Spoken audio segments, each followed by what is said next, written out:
What is going on, guys? Welcome to the Wednesday night live stream. Today, we're doing a bit of a group stream today, and a bit of a fun. I figured for the topic today, we'd talk about some of the aquarium disasters and lessons learned. And I know I've definitely done my fair share of stupid things over the years, and all the things that you learn for tips and tricks to not make those mistakes again.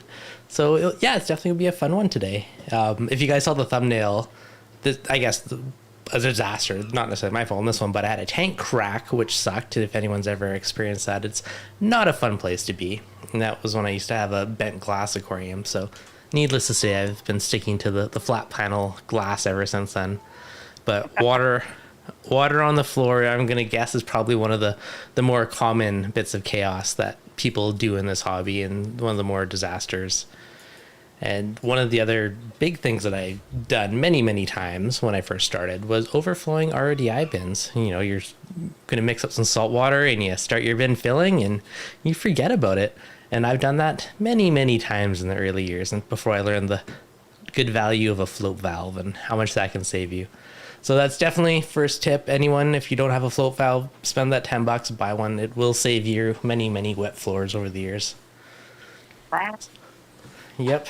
So how's everyone doing? That's why I will drop reminders on Paint Talk about turning off the roadie water for those that don't have a float valve. But just buy a float valve. That's all you got to do. Very important. Right. So just out of curiosity, is there anyone who hasn't flooded their floor? Exactly. Everybody, right? Everybody's done it. This month or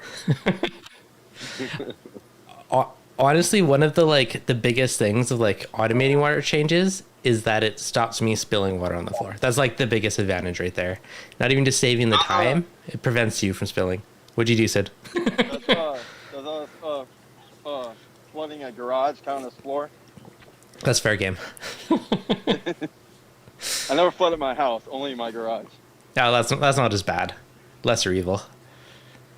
So, kind of curious, what is I guess one of the biggest moments that you guys have had over the years? Tian, what do you think? What's been yours? Well, not so much great big, but when we set up our breeding system downstairs, because I do breed and raise clownfish, I was like, why on earth did we not, to save space and stuff, why did we not set the tanks up long ways instead of this way? Mm-hmm. And we could have gotten so many more in there, and it would have looked so much more neat to have done it that way, But once you've got everything plumbed and you go, oh my gosh, that's so cute. And then you go, wait, they're not this was ridiculous.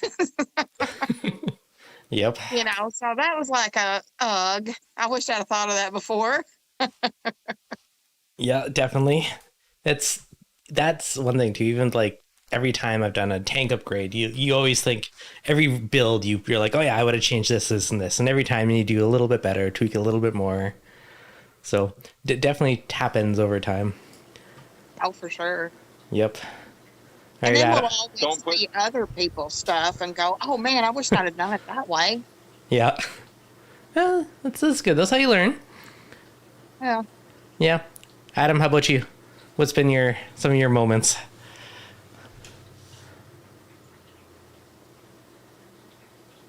Adam. He's a man of silence. All right, back to Adam. Nick, how about you? You've done a bazillion tanks over the years. Oh man, what haven't I done wrong? Probably the worst ones is when you dry fit the plumbing for a client, and then you think that you've gone back over all the joints and welded them, and when the pump goes on, you find out one of them wasn't welded. Oh no! So I've done that more than once. Yeah.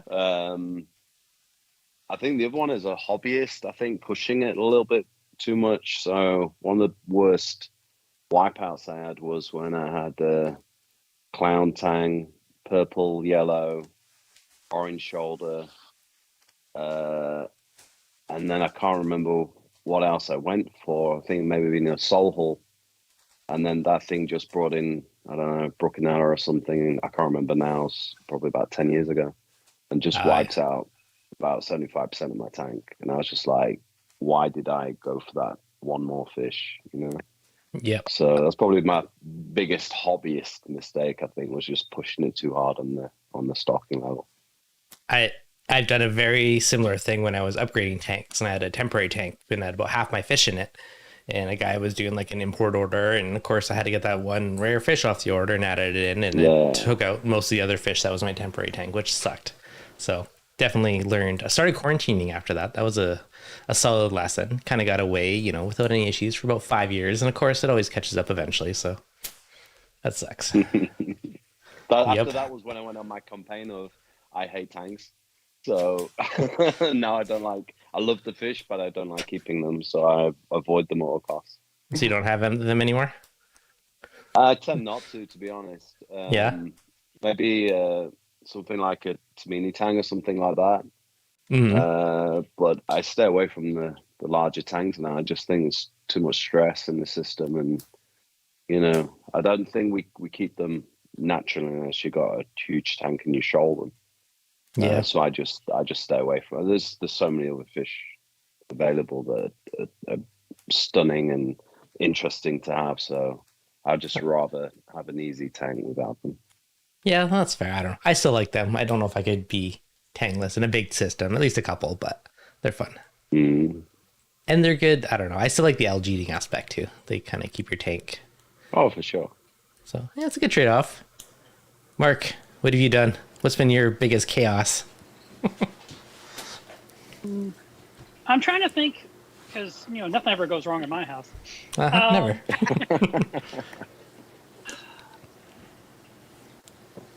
I mean, okay, here's one that we can all relate to.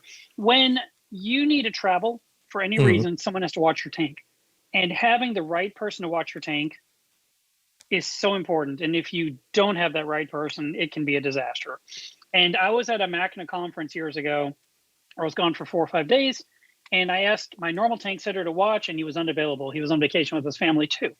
Mm-hmm. So I asked someone else who was a reef keeper that lived near me. I mean, he knows reefs. I was like, he'll be fine. I mean, how could anything go wrong?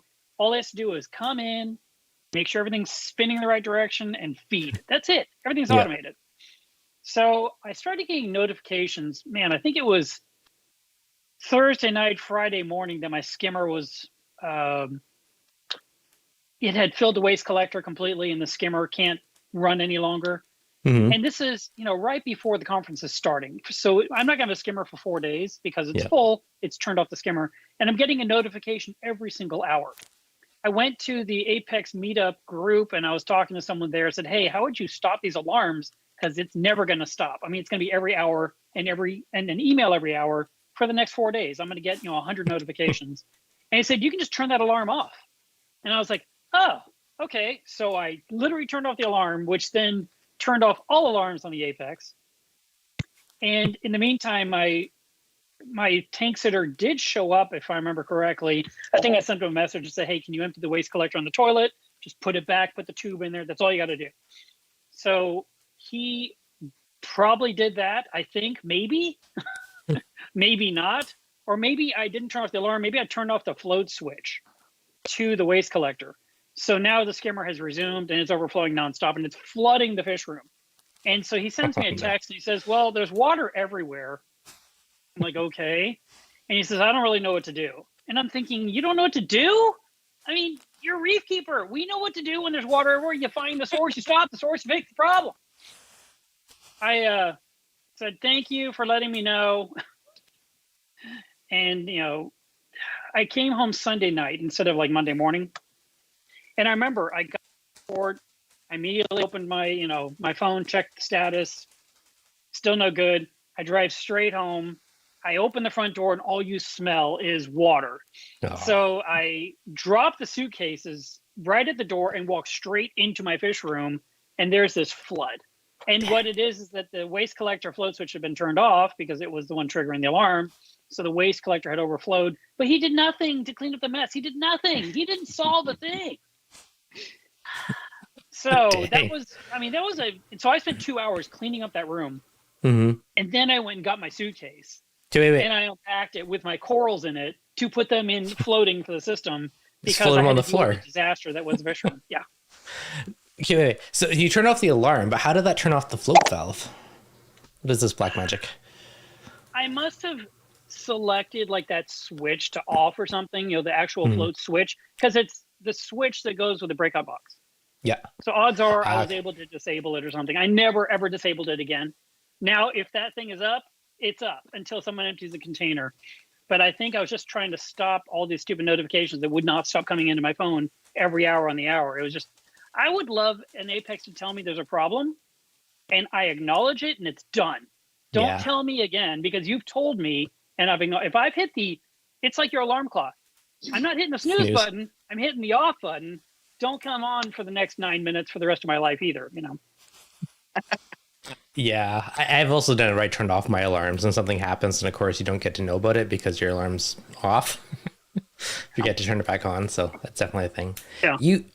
In theory, you could create a bunch of virtual outlets and have each one be a separate alarm, and then put all those in your alarm code to disable certain things. It'd be a lot of effort, but that might be a potential thought. It's probably the best way to go, and I think someone else I know has done that, and they have like 60 virtual alarms. For every possible conceivable issue. Yeah. And I do think that's a good idea, but I'd have to start going step by step. And, I don't know. I guess after you do the first dozen, it gets easier. Probably. Baby steps. It's hard work, to make everything work right. And I mean, just today, I'm looking at one setting in my Apex today, thinking, why does this exist in here?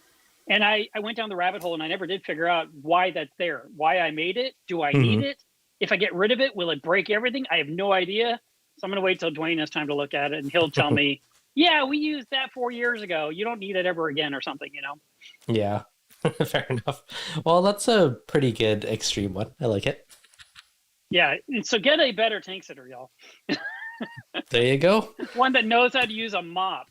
You had a reef keeper, so it started off with potential. I couldn't see how it could go wrong. And you know what? I've never used him again. And then when my friend goes traveling, he says, oh yeah, such and such is washing my tank. And I'm thinking, why? Yeah. Oh, yeah. Yeah, that's a bad one. So speaking of Neptune, since you're wearing a Neptune shirt, how about you, Jay? Okay. Yeah. So I think one of the very simple thing, right? We talk about nutrients and a lot of parameters and going crazy with that. But something very simple as the salinity probe, calibrating it. Like I made a mistake of not calibrating it. And I realized that over a period of time, it's drifted up. I was at 1.02829. And to make things worse, I had auto water change, like me being a big, automation fan, not as much as you, but I do have a lot of automation. So I had auto water change, and I kept dumping in more water because my corals looked unhappy. I thought maybe something's wrong with the water. Let's keep dumping in more. Then I realized I was at 1.035. That's when I realized there's something wrong with my salinity pen. And I was like, oh my God. Now I literally calibrated, I'm paranoid. I calibrated almost weekly, but which is too much. But at least a month, I think I would recommend everyone to definitely calibrate it if you're using some digital version of any kind of tester, right? You need to calibrate. Calibration is very important. And the other thing I'd say too is not necessarily, trusting the probe on your controller, like manually spot checking once in a while. Cause I've done the same thing where I've become complacent and you just don't check it for ages. And all of a sudden one day you actually do calibrate and check in. It's like way out of whack. And then the worst thing you could do is try and fix it instantly, right? It's one of those things you got to like slowly inch it back down. Exactly. I don't trust that probe. That's the reason I do a manual test, and that's what got me into trouble.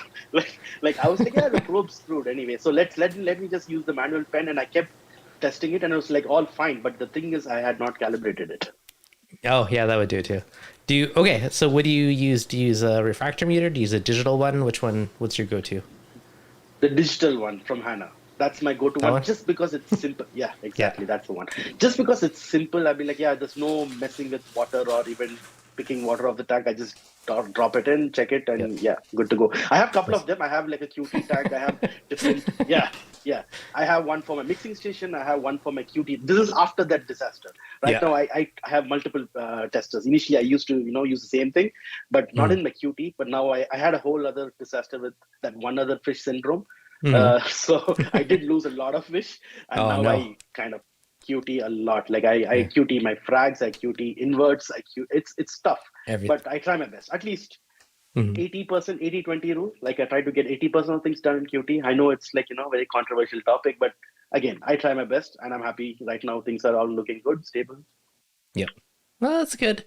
So salinity is a big one. Whenever people tell like tank parameters, I notice like no one ever mentions salinity, right? Everyone just assumes it's good. And it's one of those things where you don't test it, it can drift. And if it changes, it affects every other parameter.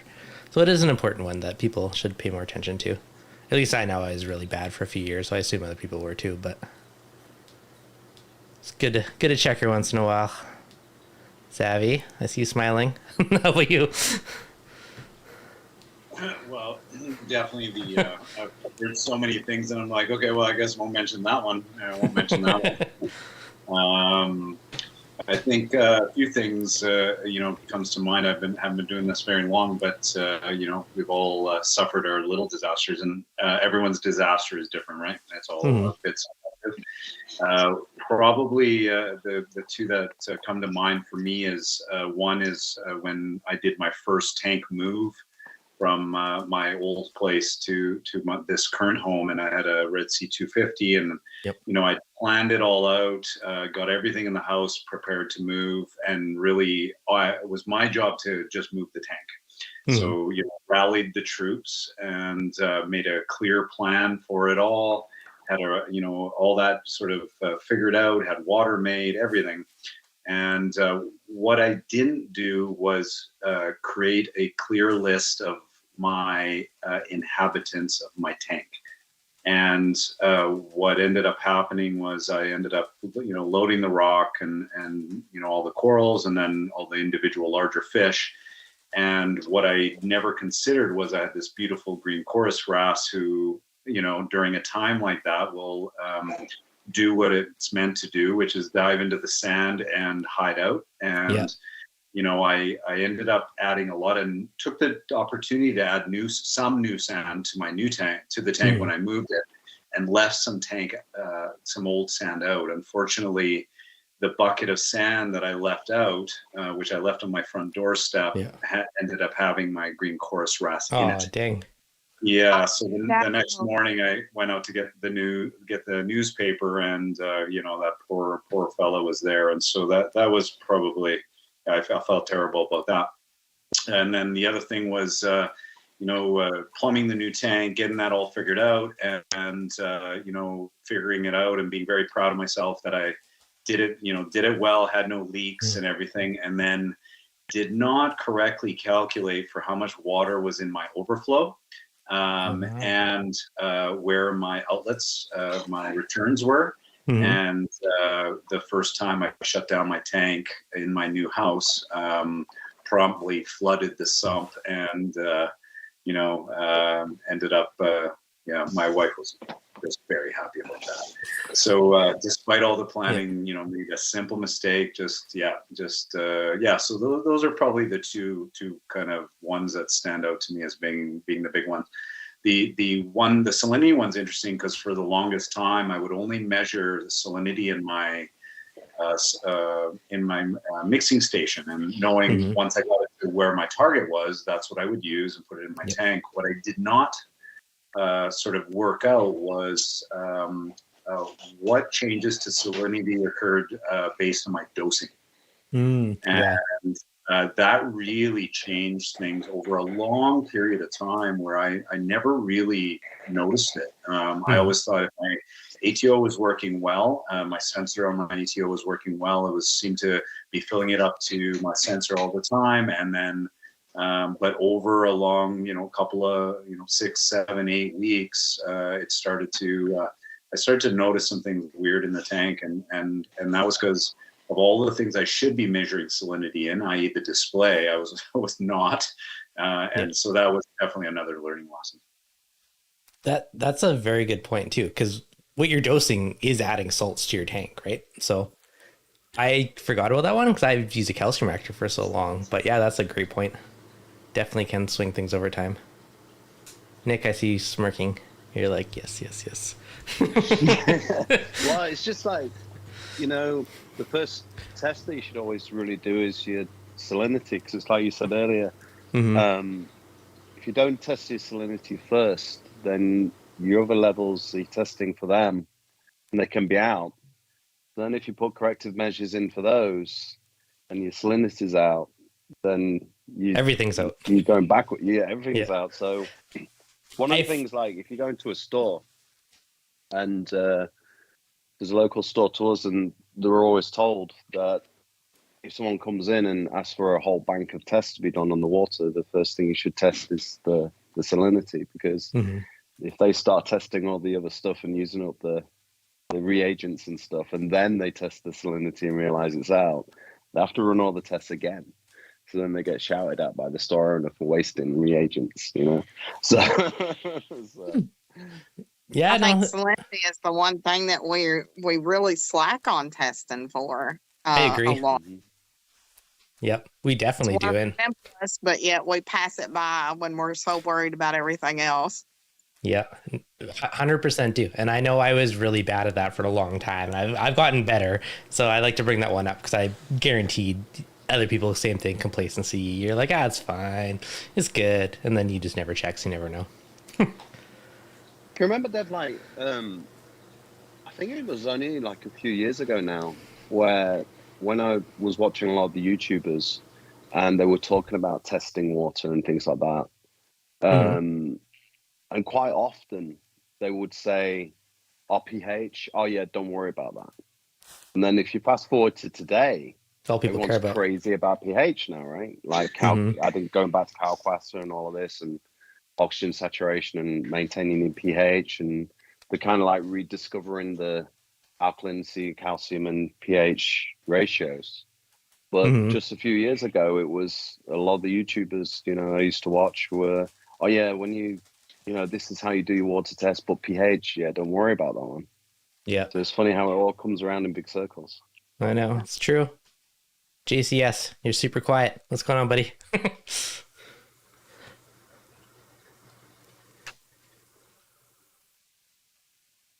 Hey, what's happening? Hey, what's up, man? Yeah. You hear me? I sure can. So what's some of your interesting reefing stories? Oh, man. Too many. Let's start with freezes here in Houston. I'm sure Mark probably can chime in on this too. Unexpected weather issues, probably my biggest battle that I had. Luckily didn't lose power, but blurped on and off for a long time. And that was pretty legit because didn't really have anything, right, to back it up. No generator, no nothing. And I've been doing this for a really long time, and you think, I should probably have what I needed, right? So you never really think about that until the time happens. So for me personally, that was probably the biggest. Now, do you have one now? Ever had? Yes. Yeah. What do you have now for backup? Power inverters. It's a tri-fuel type thing. Oh, nice. And then I also have a 700 watt power inverter that I can plug, kind of tap in off of a car if I need to. So at least it'll keep me up and running for at least a few days if I need to. Nice.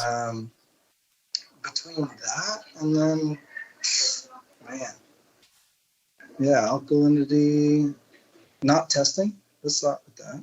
Every once in a while, not testing is something that no one really wants to do, but just doing it once a week can really show a lot of impact, right? I mean, just once a week. It's weekly testing, or at least once a month once your tank's stable, but weekly is, the ideal set. As you get into it, I mean, you start seeing, like, you see Monopora, like, you see some of the edges, like, something's not looking right. You probably think, magnesium is probably low, something like that, right? Yeah. So you kind of get that. But for someone who's starting out, I would say, weekly testing is a must. Definitely think about where your climate is, whether it's hot or cold, and the seasons and storms that could be brought in. That for me, that was a huge thing, man. It was scary when you lose power for even just like 4 or 5 hours. You're like, oh man, like how am I gonna heat it? Yeah. So yeah, for me, that was the biggest thing I've ever had. Yeah, that's a big one. I know. So you have a generator now, Mark. I know you have a generator. You guys are both in Texas. I have one in the mail, which is will probably be here by next week. But that's been on the wish list for years.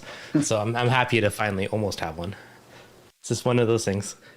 Taylor, what's going on, Taylor? How about you, man? You keep disappearing and reappearing. So before you disappear again, what are some of the ones for you? What's some of your fun moments? I've flooded plenty of things. I have a Neptune ATO sitting in my office. I haven't hooked up because I don't have the space easily available. And my top off is easy. I have a 100-gallon RODI tank right next to my sump in the garage. So you just open a ball valve, wait 3 minutes, and close the valve. And I've flooded my garage. My wife's flooded my garage. Done that a number of times. The worst one was in college, though.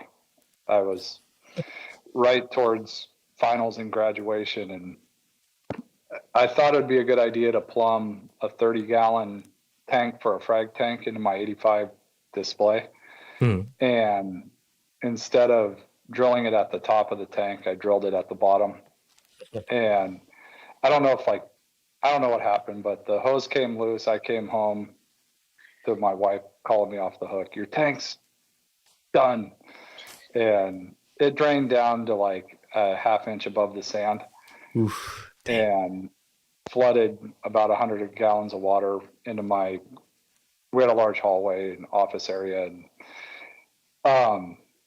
my computers were there, so I couldn't turn in my schoolwork. I had to talk to my professors and tell them, hey, I did my assignment honestly, but I need another 24 hours to email it and turn it in because everything's flooded and a mess. So I got to rush to refill my tank, fix everything, save everything, and then cut all the carpet out in my office area and lay new laminate the next day so that when people came for graduation, I could actually have a house that wasn't torn apart. Yeah. So a little crazy. It's one of a few times I've lost sleep. Yeah. When I moved my tank, I didn't sleep for 4 days. Crazy. So, yeah. I mean, flooding's always a good one. Yeah. Testing, I don't do near enough. I test salinity often because I tend to overflow my sump. Yeah. Overflowing water spilling is definitely a bit of a trend. I think most of us have done it at least at some point before we've learned it. And now I have a bit of OCD about backups. It's probably because of all those lessons learned over the years. Yeah, I don't know if I would have been able to get away with the tank if we weren't on tile this time around. I mean, I've had one for 20 years with my wife. She knows what I'm going to do. It's a package deal. You want me, the tank's coming. Yeah. Now, that's a bit of an interesting one, actually. For all of you guys, is your significant other, are they into the reefing? Are they into the hobby? Or is it like a solo thing? Bit of something in the middle? She's indifferent. Yeah. Yeah, she's indifferent. She she enjoys the tank, but she doesn't like anything to do with keeping Mine's it or supportive. it or yeah. She doesn't ask me how much anything costs, so that's all I care about. Wise. Mine is very I gotta show you this, and the tank has got a beautifully clean glass thanks to him today. So he's very supportive.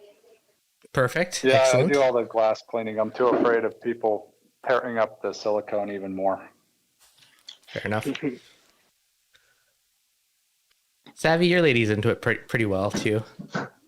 Yeah, I mean, you met her when you were over. She's, it was really my passion, and then once it was in the home, she started to fall in love with what's going on there, and So she's a pharmacist, a PharmD by trade, and so really understands dosing and drugs and those kind of things. And so she's really and so she does all the testing. And then that's a bonus.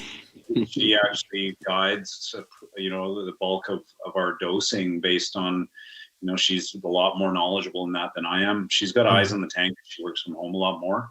Yeah. I do the sort of grunt work of cleaning and those kind of things. But I've been very fortunate that she's become really invested in it, and it makes it a lot easier, as we've discussed before, just to spend money on it and look at the next larger tank that maybe we might have when your significant other might be interested in it.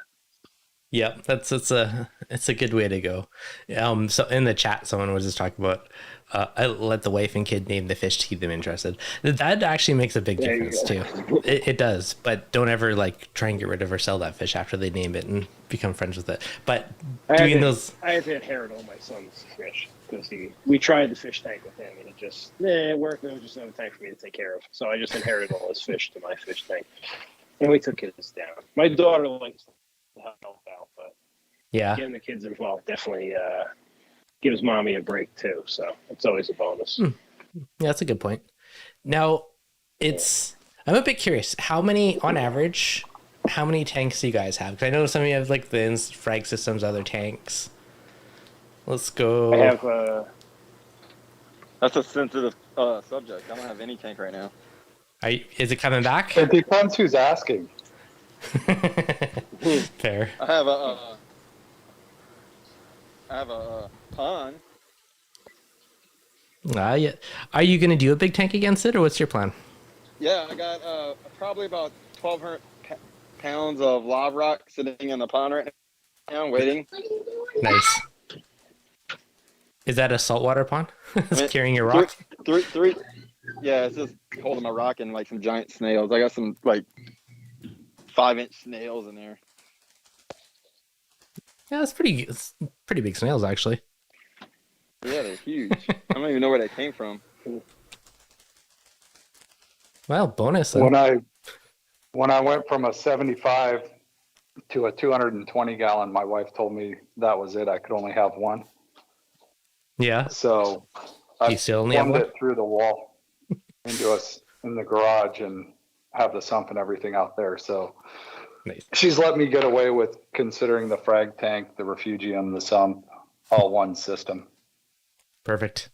That's okay. I'm gonna have a 250 in the house, and then I'm gonna have probably a 1,800 in the garage. I mean, not garage, in the shop. 1,800 in the shop? That's gonna be a garage. That's huge. Huh? That's 1,800 salt? Yeah. That's impressive. What was your big didn't you have a racetracky one before? Like a pirate ship type of one? Yeah. That was 650 gallons. This is gonna be huge then. That's awesome. I love how hardcore that is. That one was nice. It just got too small really fast. So I need a bigger one. Fair enough. JCS, what about you? How many tanks you got rolling right now?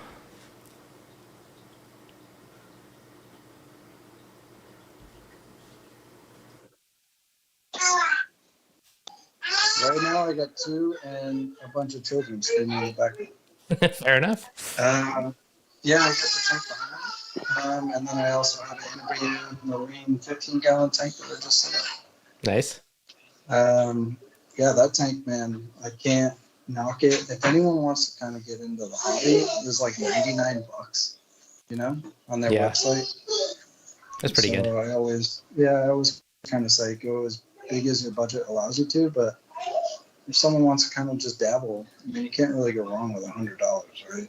I mean, yeah, it's a cheap way to get your feet wet and play. Yeah, get an Amazon light. I just took off some soft coils stuff out of this tank, and that tank's up and running. So nice. Yeah, so that's pretty recent.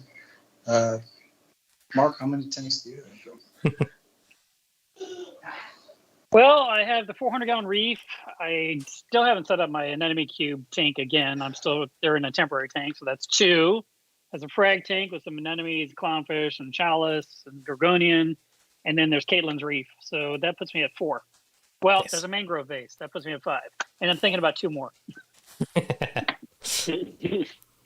Now, okay, so if you're at 4 plus 2, so if you're potentially up to 6, now you just with so many tanks, do you ever get to the point where you're like, so much more effort to maintenance these, or are you like, man, who cares? It's good. More tanks, more better. It really comes down to what you have created for yourself work-wise. Caitlin's Reef isn't hard. The only thing you have to do is a water change. And since the tank is so small at 27 gallons, changing 5 or 10 gallons it works wonders. I clean the glass once a week. I feed the fish every day. It's running on the hydro, so I don't have to think about it. It's self-sustaining, and there's 3 fish. I've kept the load very light on purpose, so it's no big deal. The reef needs more attention. I'm constantly having to do something. The frag tank is notoriously neglected, but it's not growing frags, so it doesn't matter. I lost all my frags a year ago, and so just whatever's alive in there lives, Yeah. But I really am playing with the thought of I'd like to possibly pick up a cade. I like what they look like. And I was thinking maybe a fish only for once, because I've never done that, and get me some fish that literally don't care about corals. Get some stuff that I would never, ever be able to buy. And then, the little tiny Pico tank from PNW, the little tiny one. I was just posting with someone today. Yeah. Holds 8 ounces of water. It's so small with its own little sump and everything. And I was just thinking, man, it'd be cool in that tank? What if you got the Yasha Goby pistol shrimp pair? Only them. And everyone's like, oh my God, you could never do that. They're too big. I'm like, they're really small. And normally you can't find them. Yeah. So if you put those in that tiny tank, that might be awesome. You could have it right on my desk. I could see them all the time because they have nowhere to hide. I added one of those to my 20-gallon, and I literally saw it once every 2 weeks. It was like a special occasion when you finally saw it. That thing was so elusive. So a tank this big? It might be perfect. Give them this much sand, Anyway, that's just, I don't know about the maintenance. I mean, yeah, I agree. I've always thought, it's another tank I have to test. It's another thing I have to worry about. It's another thing I have to worry about in a power outage. There's that. But I might just do it. I don't know. This 2023 is coming up, and I might just expand a little bit just for insanity reasons. Do it. Does anybody else keep deep sand beds anymore? No, I have no sand beds. 0. It's not a grain. Yeah. I like that. I love engineered gobies too much, so I like having something for them to spray on my coral and destroy everything on the ground.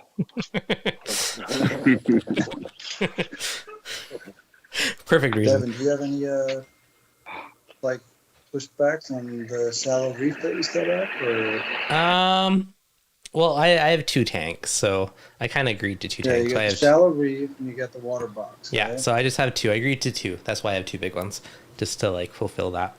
Now, that being said, I also have a 2 foot by 2 foot chamber in my sump, which I might turn to another mini tank within the tank. I kind of then it's kind of like a bonus, and I don't have to do any extra equipment or testing. It's just there. So you don't ever miss that Red Sea little nano you got? I do oddly. I do miss it because it was a fun tank. Yeah. So I have debated nanos again, but the problem is I just lack space for it. So we'll see. It's possible it might happen at some point. Someone the other day actually was trying to talk me into doing a little nano all-in-one, so we'll see what happens.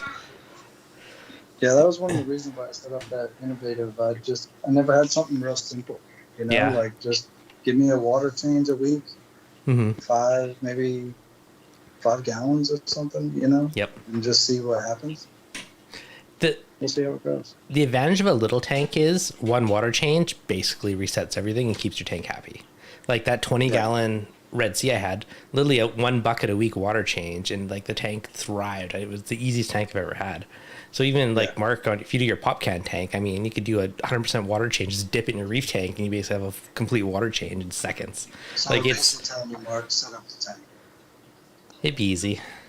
Yep. I've got a little 40-ounce PNW micro tank, and when you take the water and you test it, you've just about done a water change. Yep, it's pretty quick and easy at that point. It's pretty easy.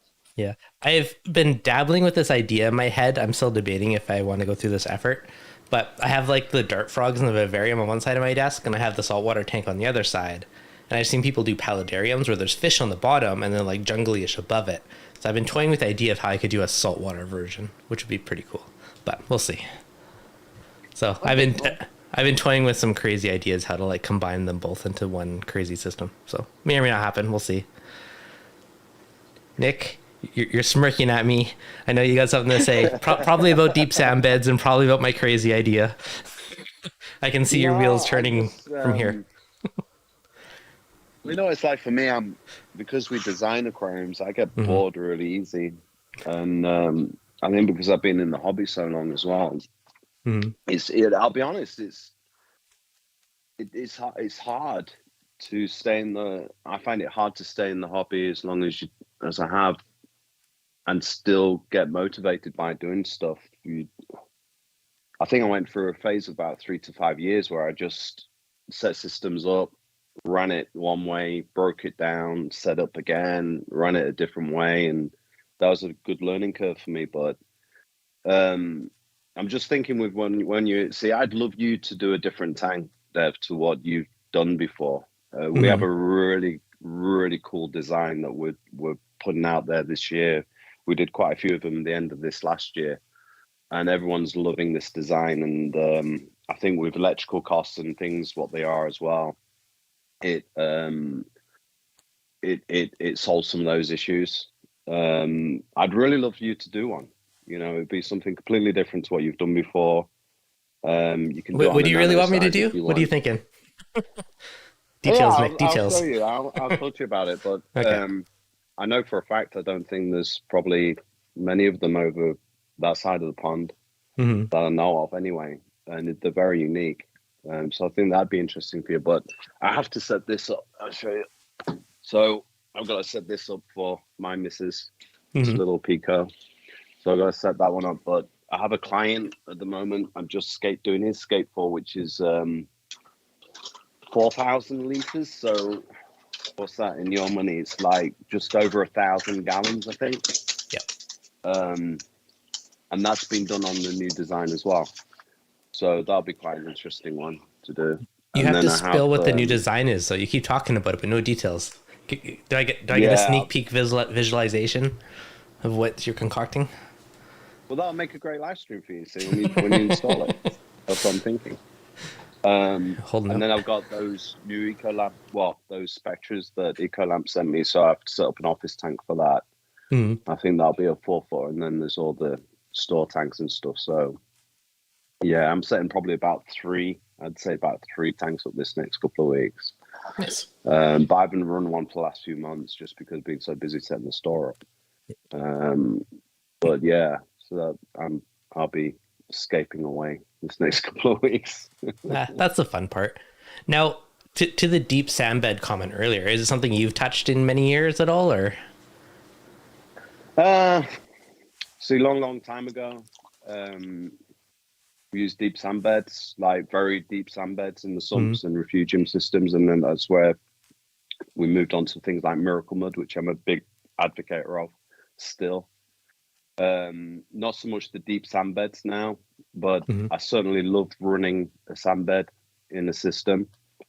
My recommendation, I don't know what it is in inches, but I recommend about 30 centimeters. No more than that, so it doesn't start acting like a deep sand bed. And any less than that, you tend to find the big fish will expose the glass. So I recommend about 3 centimeters. 30 is a foot. That's a lot. Mil. Sorry. Oh, okay, 3 centimeters. Okay, okay, that's like a foot. Yeah. That is a deep sand bed. I was like, oof. Yeah, sorry. Okay. About 30 mil. Yeah, is what I normally recommend to people.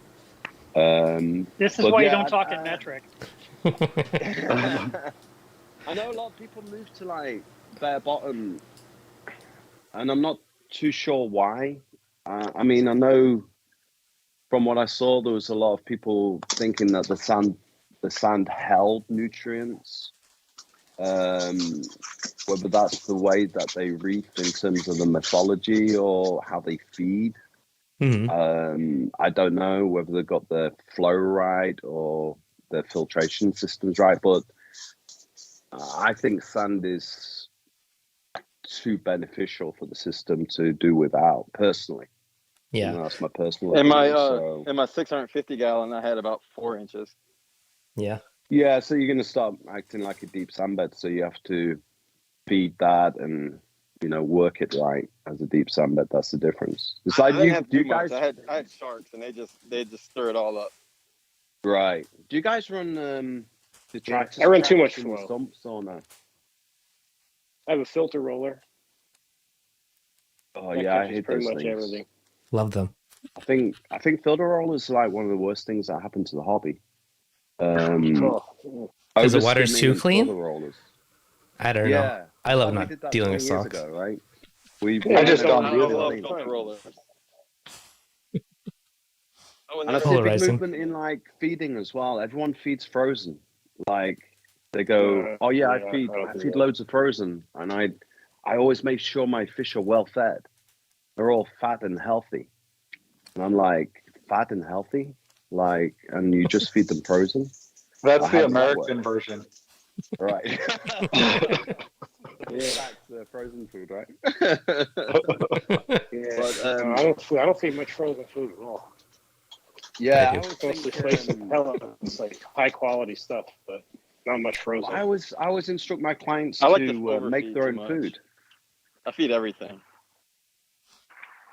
Yeah. I feel like the if I'm variety. not given pellets and some other flake foods, that I'm not giving them a full host of vitamins and things like that. So I'll switch it up.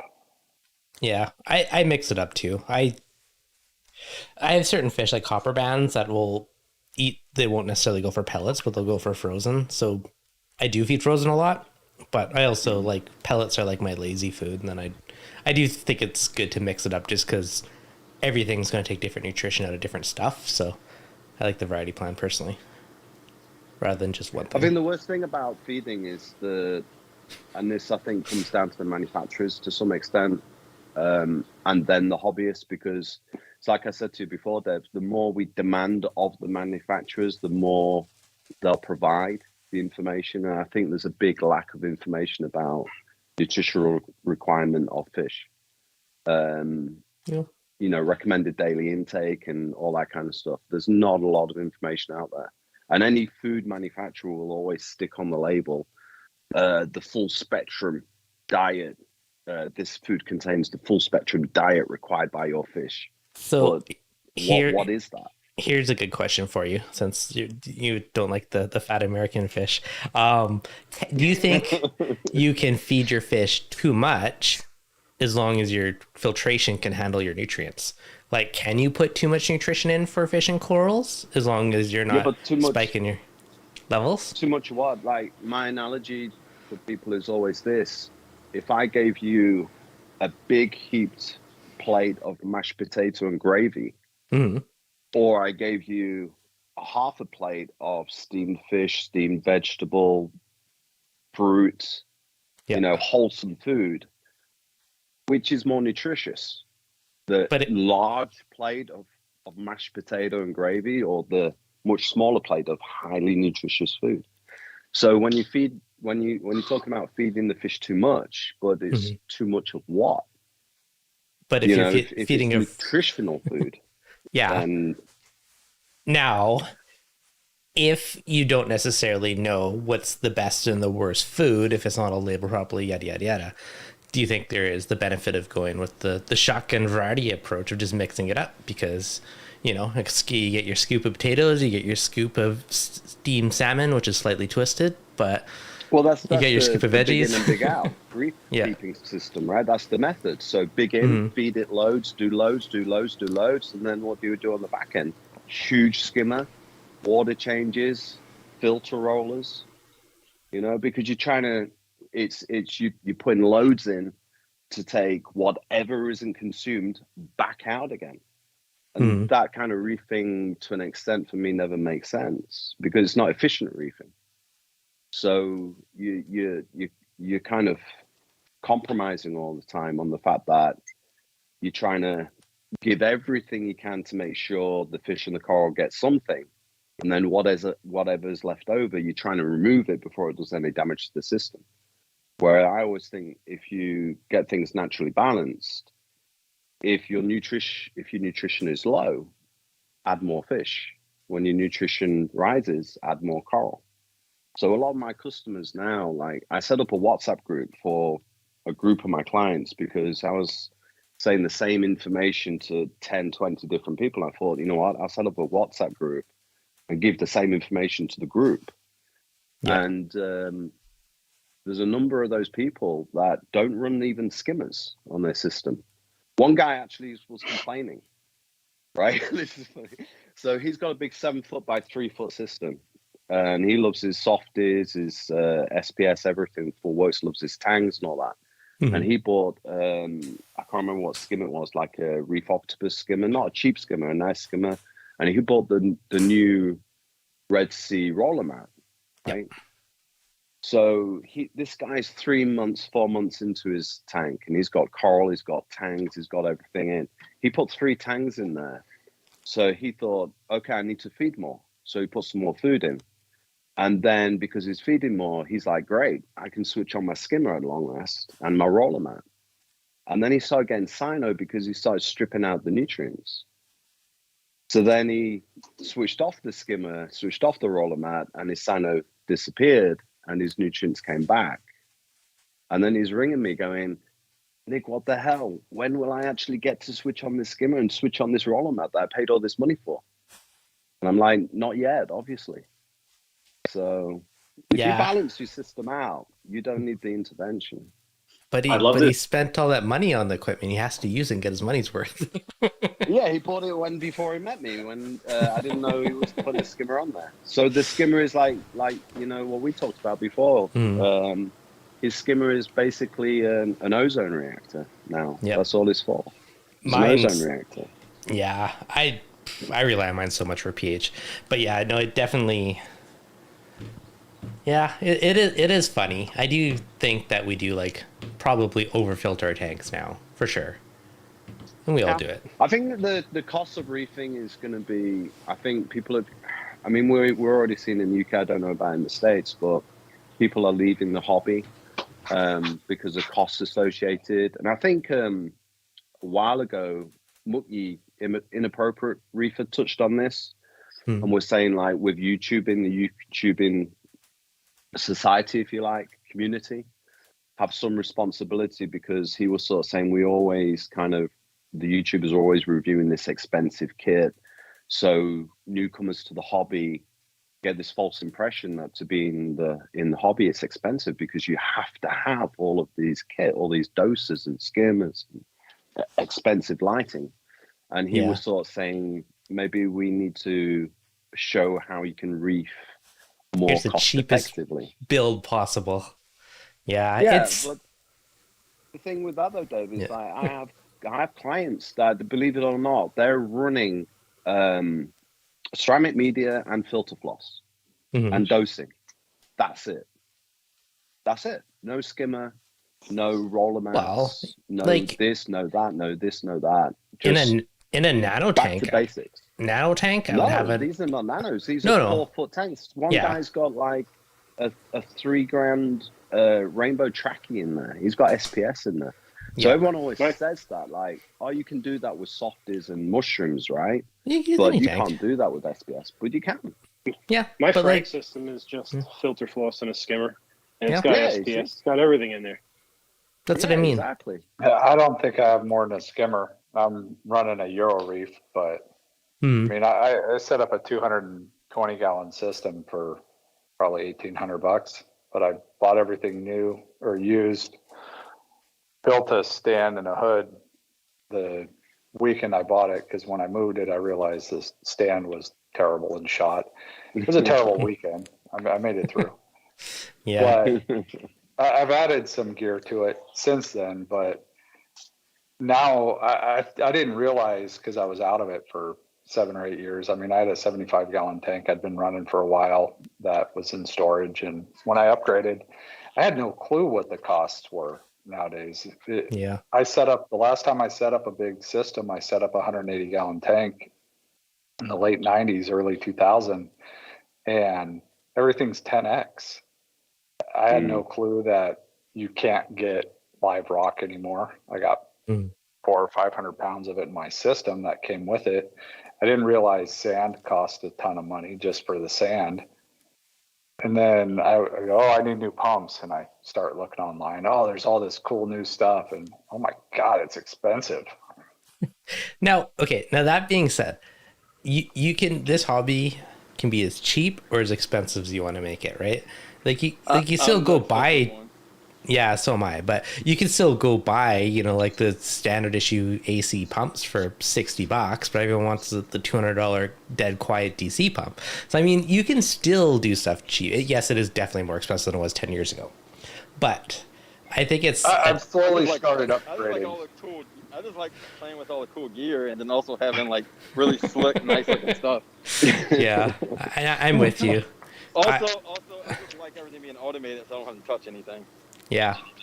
So I think that's the great joy about the hobby, right? Is this is we can, although we're trying to in most instances have the same goal, is that we have the opportunity to customize to what we're comfortable with and what makes sense to us. I love Nick's explanation about the filtration and the feeding. I think that idea that we're filtering so we can feed is really interesting, right? I think feeding of our tanks is probably one of the most I'm imagining one of the least understood aspects of our hobby.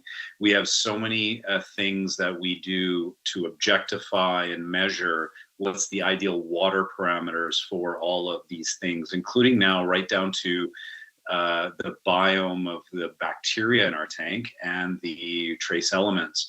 But when we're talking about nutrition in our tanks, where we know very little even about human nutrition at this point. You talk about what's best for us and what we need as individuals and as human, as complex individuals, and it varies so much. So when you talk about what's ideal for our tanks and what's ideal for our fish and our corals, there's definitely a bit of a framework there, but it's not something that's easy to objectify. We're taking these animals from the ocean and putting them in a glass box and then trying to figure out, okay, what's the easiest thing to give them or how much should we give? Now, I'm Italian, so I like to overfeed everything. You come to my house for dinner, you're gonna leave, pretty full. So I do get and understand all those things, but I think it's a very difficult thing to objectify, criticize, because or even I think we have to respect that everyone's going to have their sort of way of looking at it. The other thing is that there's a lot of variables to it, i.e. temperature. Where you keep your temperature at has an incredible impact on the metabolism of the fish we keep based on how they function in different temperatures. Same with our corals. So there's a lot to it, how active they are in the tank of size that you have and the other fish you have. So I definitely would love to learn more about that, but I think it's one of probably the biggest areas that we need to learn more about. And until I know more, I'm going to filter the shit out of my tank and feed it like an Italian. Yep. Yeah, I mean, it's lessons learned. I say the biggest issue I ever had was QT. Yeah. I mean, I had at one point I had 17 tangs in my tank and I had velvet breakout. Yeah. That sucks. I mean, I got through it. I only lost 2, but it was a big fight. That's rough. I won't add anything to my tanks anymore because I'm afraid of that. Yeah. Nothing. I mean, no more fish. Nope. H2O dosing with the peroxide dosing stuff. I mean, that's been life changing. I am a lot more hesitant to add stuff to my tank now than I used to be, just because everything's happy. It's established. Once I had a full QT setup, it's not worth the risk. Not even. No. No. I don't even put corals in my tank anymore because I just don't. No, I just let what I have grow, and it's and that's it. It's too much of a worry, too much of a hassle. With a full QT setup would be nice, but no room for that right now. I have too many fish tanks. Yeah, my new setup's gonna have 3 75 gallons as a separate QTs. Nice. Sweet, dude. Ready to go. Are you going to do like copper or pipe? I'm gonna probably do. I'm as of right now. My thought is I'm gonna do like a tank transfer, but But the problem is that all 3 tanks are gonna be stacked on each other. So if you get all crazy with it, with the aerosol thing and all that other stuff, I mean, technically it's not done right. Yeah. But I'm gonna do it a lot longer, and I'm gonna make sure like peroxide dosing. I'm gonna have an observation tank. I'm gonna do all kind of craziness involved in it too. Nice. You can put like glass lids on top too to prevent the aerosol. Yeah, I can do that. And then I was thinking about just doing like a fully enclosed canopy and have it just vent somewhere else, you know? Yeah. That sounds solid setup. Yeah, that'd be cool. Yeah, anything I buy would have to be like crazy quarantined. Like I don't know, like TSM, like those guys. Like it had to be like a long process. Yeah. To risk it at this point. Or just buy stuff that's pre-quarantined if you're not going to quarantine yourself. I think that's more or less what's going to end up happening, and then I'm going to just use them as like observation tanks and maybe a peroxide dose and stuff. Mm-hmm. But we'll see. We'll see what happens. I'm setting them up and planning for worst case, and hopefully I don't do it as that crazy. Yep. You definitely need to send me photos when you get this beast of a 1,800 gallon tank set up. Thing's going to be huge. It's going to be a while for that one. I'm working on getting the shack set up where everything's going to be filtered too. And so, then I'm going to have my 200 gallon. So that photo you sent to the chat of all those posts, is that legitly going to be your fish shed? Yeah, it's going to be 10 foot by 30 foot long. I didn't know if you were joking or serious. That is awesome. No, I'm dead serious. Damn. Oh, I love it. I don't know. I appreciate the hardcoreness of some of these things. It makes me happy inside. Yeah, man. I got a 10 by 12 fish room. I thought I was living it. Damn. Yeah, well, 10 by 20 is going to be like the main area, and then the other part is going to be more like the QT and storage. That's still pretty awesome. That's huge. I'm jealous of all of you guys with fish rooms or garages or whatever you got to work with. Oh, dude, it makes it so much easier. The slop sink and everything, and the floor drain. Also, lesson learned. That was the biggest thing with the other tank was having stuff underneath my tank was horrible. Mm-hmm. Yep. This definitely makes it trickier. If I ever move to a house where I have that opportunity, fish room, I'd be like, it's the dream right there. You'd actually do maintenance more too because it's easy, right? Versus like crawling into a stand. That's the biggest thing. If you have to crawl and eat your tank, it's horrible. Yeah. Yeah, man, I do a 50 or 60 gallon water change in like 10 minutes, just as long as it takes to suck the water out and pump it back in. That's it. The other thing I would do is I would have a pump literally in my sump that goes right to a drain. Have your mixing station, another pump right to the tanks. You flick a switch. Yep. Drain. Another switch filled. Done. Yeah. I'm gonna have it set up to where it just drains. I'm gonna have 3 bulk containers at the sump, and one of the bulk containers is gonna be completely empty and just fill back up. Yeah. That'd be a pretty sweet. Not being under my stand is the best thing I ever did. Having the sump remote in the garage. Y'all seen that the Instagrammer Martin SK or something like that? You ever heard of him on YouTube and stuff? I'm looking. Is that the European guy? Yeah, he's from overseas somewhere, but he has 3 bulk containers too, and I'm stealing his idea. Nice. It's a cool way to do it. I mean, especially you can have it like, I'm jealous when you guys have like under your houses and all these crazy spots you can take advantage of, but that's pretty cool. Martin SK. I think that's what his name is. Found him? Yeah, I'm trying to find some photos. Oh yeah, okay, so there you go. See if that shows up. Full focus. Yeah, so is it that you're like one of the most active aquatic YouTubers with the least amount of tanks? Is that what you're saying? Does Inappropriate have more than you? I don't know. Good question. Does like every YouTuber have more than you? Probably. Who knows? So here's that. Speaking of multiple tanks, someone in the chat earlier was like, "Oh, is the disaster having MTS and too many tanks?" And then I jokingly responded, like, depends on like your significant other. Like, depends if it's how it's working with them. But now with multiple systems, is your guys' preference to have it connected so it's all one mass of water volume, one set of gear, all that jazz, or all completely separate systems? Mine's going to be all together. My house one and my garage one is going to be all the same, connected together. Yeah. I'm not testing multiple tanks. I'm not doing that. For me, I like them separate, only because a few times now where I've had issues like I couldn't diagnose with SPS corals, I've literally just taken them from one system, put them in the other one, and have literally saved every single one of them just doing that. So I like that kind of, even though like both systems, like I test them weekly, they always test almost exactly the same parameter wise. It's happened a few times now where I've just had issues in one system. I just move them over and it's fine. And then I move them back, over. They've only been up for like 2.5 years, so it hasn't been that long, but it's worked a few times now. So I like keeping them separate for that reason for me. That's fair. It's a good backup if it's separate. Especially if you need the same coral, you split it in both systems. Then you always have your backup piece if you ever need it. That's exactly what I'm doing. Exactly that. Yep.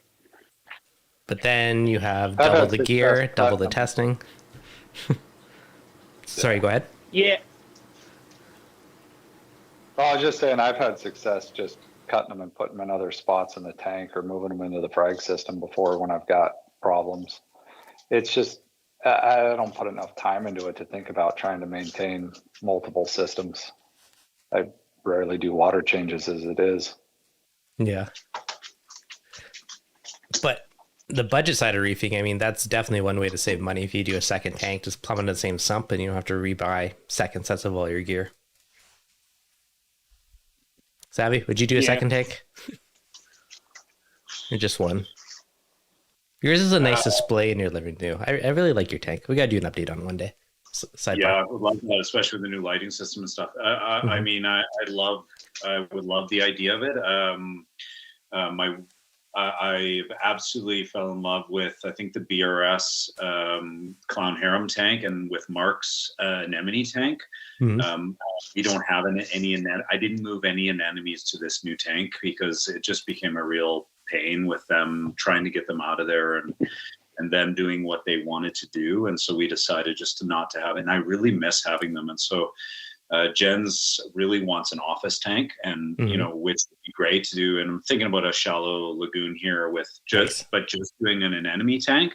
But quite honestly, we've kind of started to really look to some of the terrarium stuff that you're doing. My son's, I'm helping him build his for his geckos and stuff. So we are looking at some alternative stuff. But it's a really good question, and maybe I know we're kind of moving away from disaster, but I'd love to ask those like Nick and yourself and others that have been in the hobby a lot longer than I, is for yourselves to keep it fresh and where you're at, moving through the hobby. Is your goals sort of to keep you interested? Is it that constant look to perfect your own tank? I know going bigger is always something that we can consider, or that's something that next progression is bigger. But I'm guessing that for a lot of people, maybe there's other progressions in the hobby. I know you mentioned, Devin, what you were talking about with a combined sort of terrarium style. Like what keeps people fresh in the hobby? Like, my worry is not my worry, but I do think about that, getting into that sort of 7, 8, 9, 10 years. I don't want it to become a job or I love having it, but I do wonder, where do people think their sort of hobby goes? Nick, go first since you're half directed at you. Okay. Trying to remember, I had my first saltwater tank when I was 11, and I'm 52 this coming year. So I've been doing it, for just over 40 years. I think one of the aspects for me is because I run a business doing aquarium design, manufacturing, supply. So that keeps it alive for me.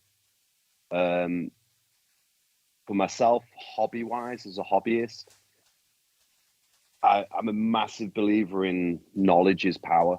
And you can't research and open your mind enough. I think over the last maybe 5 or 10 years, I've seen a big trend where people follow a particular way of doing things. I'll be honest, I call it popular reefing. So, for example, with social media, I think social media is amazing for communicating and meeting and sharing of knowledge. But the Achilles heel for me for social media is the trend setting of purchasing, where people will, for example, say, what light should I buy? I'm new to the hobby. What light should I buy? And you'll get 30 people saying buy product A, and then you'll have a couple of guys saying buy product B, and maybe one guy saying buy product C. And because these are inexperienced hobbyists that are asking for this help and information, they'll go, well, 30 people must be right. So you end up with groups of popular equipment and popular methodology and popular advice and popular this and popular that. So it makes it hard, I think, for people to stray away from what they consider to be the done thing, the accepted way of reefing, the accepted equipment. And I think that's a trap in itself. And I think the only way of getting away from that is by doing your own research and learning and understanding. And the information is there. The information is out there if you look for it. One of the things that happened, I think, more recently, the last big thing, I think, to hit this hobby was, for me, definitely ICP testing. And I remember when the Triton system first came to the UK, the distributor's a good friend of mine, and he rang me and told me about the method and explained Triton and explained the methodology and explained about ICP testing. And he asked me for my opinion, and he rang other people as well to discuss it with them too. And I said, this will change the hobby, because for the first time, for new hobbyists and inexperienced hobbyists, they have a structure to follow.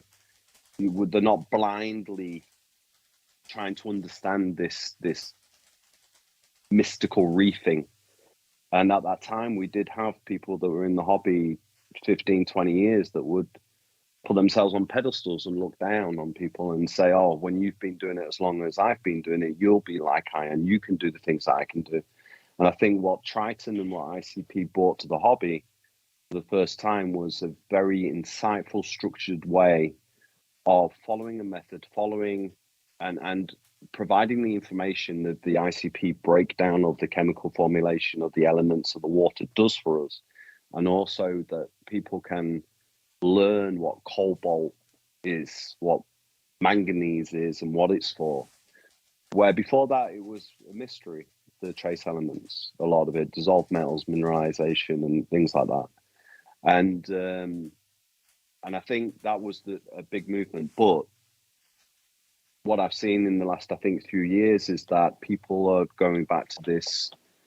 As long as I run my ICP tests, as long as I'm dosing, as long as I'm doing this and I'm hitting these numbers, then everything is great.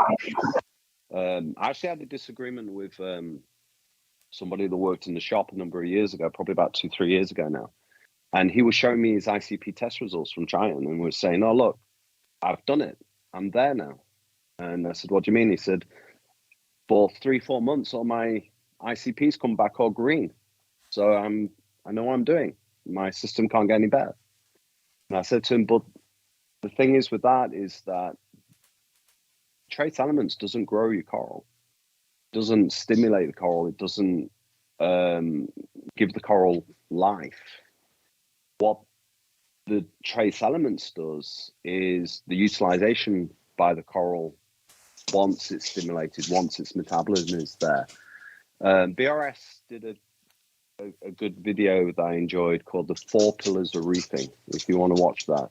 I actually believe there's 6 pillars of reefing, which is flow dynamic and wave harmonic, spectrum, mineralization, dissolved metals, dissolved oxygen, and nutrition. And what I was saying to this guy was that if you can get those 6 pillars of reefing right, if you can understand what they are and how to achieve those 6 pillars of reefing, you'll see a much improved difference in your coral than just having green lights on your trace elements by itself. Is what you're saying his corals weren't growing, so his trace elements were in check because they weren't being used up? No, the corals are growing because it's because he had like radians. Yeah. He had the radians above the tank, so they're getting light metabolism. There's oxygen saturation in there. There's dissolved metals in there. There's mineralization in there. But what I'm saying is that they didn't. The same way that you're tuning into ICP results and trying to perfect those levels, they weren't tuning into the 6 fundamentals because they didn't know about them. So trace was in they check, but flow or other stuff were not quite up to.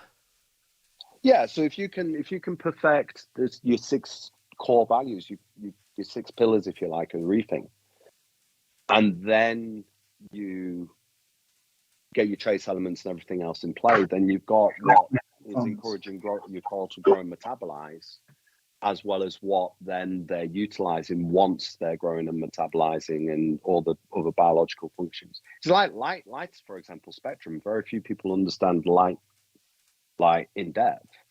So different nanomoles of light wavelengths, for example, 400, 410, the coral will use them for energy for different biological function.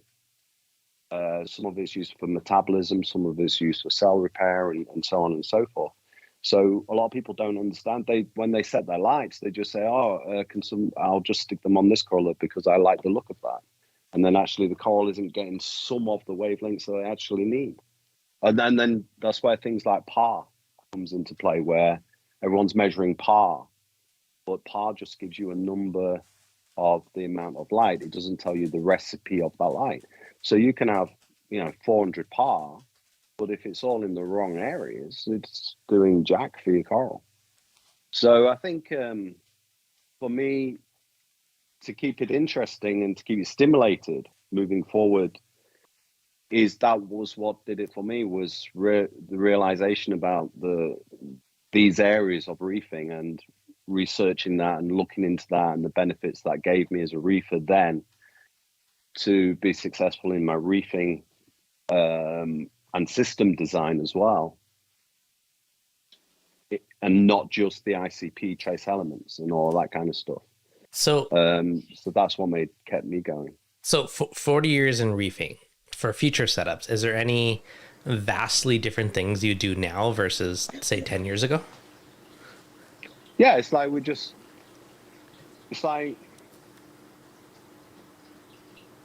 I think it's just it's like I said to you before, Dev, like with moving from live rock to dry rock, because we weren't just buying how many kilos of rock per how many liters of water anymore, and we were buying dry rock, and then we were able to start scaping with dry rock much easier than with live rock, because when we had live rock, it was wet. So you didn't want to lay it out and start building little structures with it. You want to just get it in the tank. It was wet and slippery. So I think like even moving on to dry rock, I haven't used live rock for about 15 years now. And I don't miss it, to be honest. I have not seen any difference with us using dry rock with bottled bacteria and adding copious amounts of copepods and life into the system than when we use live rock. Yeah, I would say either work. Live rock was just a quicker path to an established tank, whereas you can still get their dry rock. It just seems to take live a while rock was for a nightmare. Well, there's a lot of pests on it. It was, but say quicker in what sense? A quicker way to get gorilla crabs into your system and mantis shrimps and horrible nasties. Depends what you're into. Yeah, I used to think that too, Devin, until I set this 220 up, and it was all dead rock. Like I had cycled it just in a trash can with salt water for 6 months before I set the tank up. And what I did was all the fish that went into the tank were very small. Yep. Whether they're big now or not, they were small when they went in. And I loaded corals into the tank. I mean, I've been in the hobby for 18 years. So like the mineral demand and all that balance, I have all that covered. So I just started loading corals into the tank for my frag system. Literally the third day after it tested perfect for everything, in went corals, in went small fish, and it's been completely fine from day one. And some of my colonies are 2 and 3 feet across. I mean, they're huge. Yeah. So, as far as it's cycled in a bin for 6 months, so it's basically live at that point. Yeah, you pre-cycled it. Adding ammonia, but I wasn't adding ammonia. Like, there's no ammonia source or anything I was adding. It was 35 ppt salt water in a dark circulated trash can. That, you know what I'm saying? Like, that was pretty much it. There wasn't really anything else. So I don't know. I don't know. I've had success with just plain old dry rock. So live rock's cool, but it's really expensive.